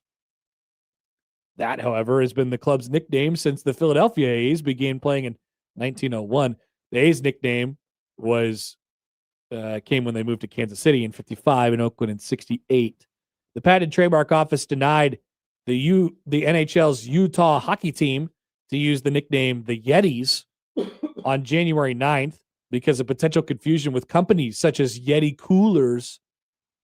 Utah, of course, moved from the Phoenix area, now uses the name the Mammoth. There is also this side story about how there was a group that was rooted, no pun intended, rooted in Oakland called the Last Dive Bar, who I believe secured copyright, something of the nature, copyright or patent to, it couldn't be patent, right? Like whatever it might be, some sort of rights to the Las Vegas A's and the Las Vegas Athletics as a troll to not allow that garbage owner to be able to do that. You want that name? You're gonna have to buy it. You're gonna have to buy it from us, and guess what? We ain't selling. One of those things. So there's that piece of it too. But I didn't see that mentioned in any of the fact-based articles yesterday about the A's. So, what do we name the new Vegas baseball team? That will definitely be happening. They're building a stadium. They're building this. Yeah, I saw it with my own eyes. They're building them a stadium. I don't know which direction it's going to be faced, whether it be the right or the wrong one. But either way, whether you face it, like you're either looking, the outfield is looking at the strip or the outfield is looking at the airport. Either way, it's kind of cool. The airport is like right there. It's literally on the complex of Harry Reid International Airport. Almost. It's on the same block, basically. But what are we calling the A's? Las Vegas slot jockeys. Yeah. You could like really go all out and do something like that. Like maybe this is the first MLB team who goes full on minor league baseball. They forget that they have to be dignified. Oh yeah. And they're just like, call us the swamp donkeys, something like that. Wow. They have no pride. Yeah. They have no shame. They don't care. They don't do anything right. These owners are idiots. They're like, why not? Let's get the stupidest possible thing that we could possibly do. Make the most money off of merch that we can. Have all the visiting fan bases come to town. We don't have a fan base whatsoever. The town hates that we're here, just like all the other teams that relocate to Vegas. And it'll just be a tourist attraction. Sounds good. Make us the Dusty Hurricanes. Okay, so that's the comedic side of it. Mm-hmm. These teams that move to a town always try to like, hey, we know ball. Like, let's play with the history of this sport in this town. The Las Vegas Wranglers played in the Sunset League in 1947. The Las Vegas Stars in 83. The AAA team was obviously the 51s and is now the Aviators. Yeah. Probably not going either of those routes. Maybe. I don't know. You'd have to rename the minor league team again, I guess. Wranglers and Stars doesn't do it for me. You can go to the Aviators, I guess, and just have them both be the Aviators. Yeah. Which Las Vegas Aviators are we talking about? But I mean, the Omaha Royals and the Kansas City Royals were both the Royals, but they were in different towns famously. You got to use to use the name of the big league club. It costs more. Would that up the price for the AAA team, or would they be grandfathered in? Like, hey, you can't jack the price up on us if you're going to steal our name. Then it would seem like the major league team is a feeder team for the minor league team, which is exactly the opposite, I think, of what they're trying to accomplish. Alex in the YouTube chat, the very Las Vegas Baseball Club. The Las Vegas Baseball Club. Like the Washington football team / Washington football Commanders. Utah Hockey Club. I just hope they don't do something stupid like that. Like the Commanders. That's stupid. I understand that there was a history with that name. Try to thread the needle between mildly creative, but also not too, rubber duckies. That's all I ask. There's some silly minor league baseball names. Oh, and they just keep happening. And that's the new wave of minor league baseball teams that all got new names probably about 10, 15 years ago. They're redoing it. Yeah. They're getting new names again. They're driving harder into it. Like, no, it's sillier. Yes. They're just coming up with two random words and putting them together. Ron says Vegas Voyagers. I kind of like it. The Vegas Voyagers. Okay. You could do the Vegas, takes a really long time to walk from place to placers. You could do the Vegas, that's got a nice ring to it, doesn't it? You do the Vegas ladies outside on the sidewalk doing this to their cards. Vegas showgirls. Vegas Elvises. Vegas buffets. Vegas. Buffet. Yeah. Vegas $5 blackjack. We're the jackpot. Vegas, the gamblers, the jackpot, something like that. You cannot have rule 1 in the clubhouse and call your team the Gamblers. I think you can. I think we're going to this will be this will be a nonsensical baseball team. They are the cast-offs of the league now. Mm-hmm. They're gone from Oakland. They're floating in no man's land. They will be for 4 years by the time they get to Vegas. That's so long. And they will have no attachment from any fan base or any group of people whatsoever. The nomads. And so I think, you could do nomads. That'd be interesting. That would be pretty accurate. Mm-hmm. But they will have no attachment to anyone. And so you could go just full on that's why I think it'd be weird, honestly, at this point to call them the A's. Well, because they're not going to be the A's. It's not the A's anymore. Dwayne The Rock Hudson I think this might actually be the solution. They're going to do something with an A so they can still abbreviate it A's. Yeah, but they got to get different colors and stuff like that. Do they? No, they should, because it's not them anymore. Could they call themselves the Aviators and just call themselves the A's with the same color scheme? And I'd rather they just go to something just completely wacko, out of control. But, okay. Dwayne The Rock Hudson says the Las Vegas unhoused, the Las Vegas heat strokes, the Las Vegas. What do they call the when the wind comes in? When the wind comes in. What do they call that when the wind comes in and it creates the big the haboob? You could do the haboob. Haboobs. The Vegas haboobs. Please call this team the haboobs. That's it. We figured it out. Back after this with the polls. We'll tell you what to watch on 1620 The Zone.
All right, so the Polls at Happer show on the feed of Twitter.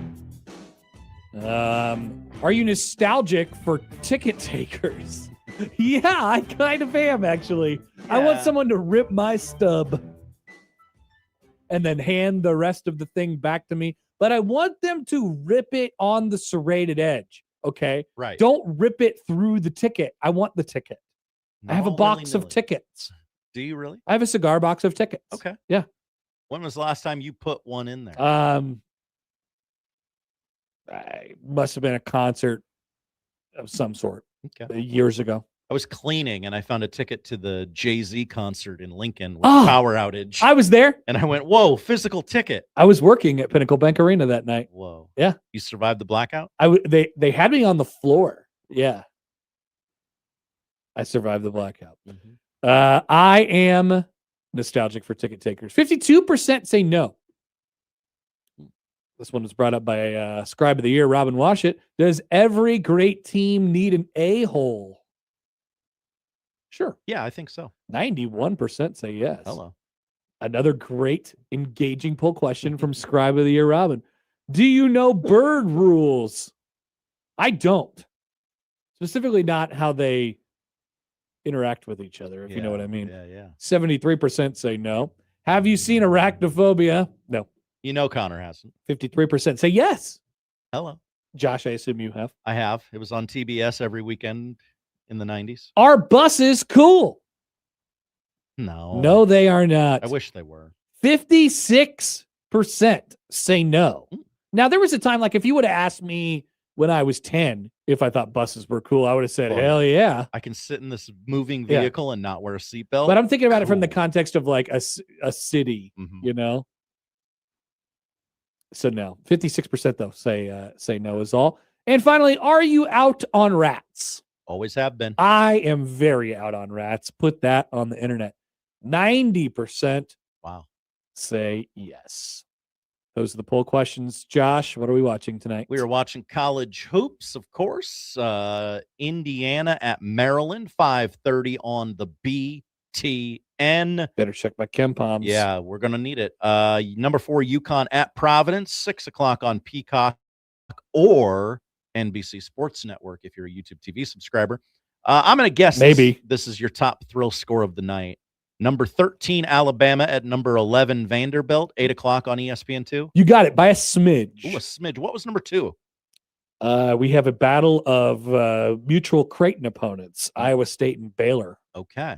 With Baylor's NBA player. Oh, yeah. Yeah, he's there. He's playing. He got in before the president said no. He's playing. Okay. I don't know what rules allowed him to be there, but he's going. And finally, Creighton at Villanova, 6:30 tip on Peacock, 6 o'clock pregame with John Bishop on 1620 The Zone and 1019 The Keg. Look at that. Women's basketball, number 11, Iowa State. The talk of the sport, oftentimes. I'm not sure if it's good talk or bad talk. They're at Cincinnati tonight, 5:30 on ESPN Plus. And St. John's at number 1 UConn, 6:30 on True TV. All right. They got basketball. Yeah, the True TV TNT Big East thing has been very it's just disorienting. Sporadic. Yeah, it's very odd. Creighton's women have played a game on TNT. Yeah. And or True, I think it was True TV, but yeah. NBA doubleheader on ESPN tonight, 6 o'clock at the Garden. Not that Garden, the Boston Garden, which the Garden. Yeah, the TD Garden. Celtics host the Nuggets tonight. Lakers Spurs after that at 8:30. Maybe Wemby will kick another basketball. That was awesome. One of the coolest things I've seen. NHL doubleheader on TNT. Stars Caps at 6. And then one of the better rival. Well, I mean, neither of these teams is very great, but it's an old rivalry. Blues Blackhawks at 8:30. Professional volleyball starting up this week. The Love Omaha crew gets underway in Texas tonight. They're at Austin, 5 o'clock on USA. Whoa, that's television. That is television. Okay. Hulu has a Bruce Springsteen concert, Nebraska Live. Springsteen performs the songs from his 1982 album, Nebraska, in an intimate soundstage setting. GBR. That's right. And finally, on Disney Plus, the third movie in the Tron franchise, Tron Ares, the highly sophisticated program Ares, played by Jared Leto, is sent into the real world on a dangerous mission. Awesome. So you're telling me there's Tron 1, 2, and 3? That's right. All right. How many of those have you seen? How many would you think? I'm going to go with 0. You got it. I'm going to guess you didn't even know they exist. I have heard the word Tron before. Okay. But not really in the sense of like this is a film. Mm-hmm. Sure. So I think you're right, actually, about that. That is it for us today. If you missed anything, 1620thezone.com is where you can find it. The crossover is next.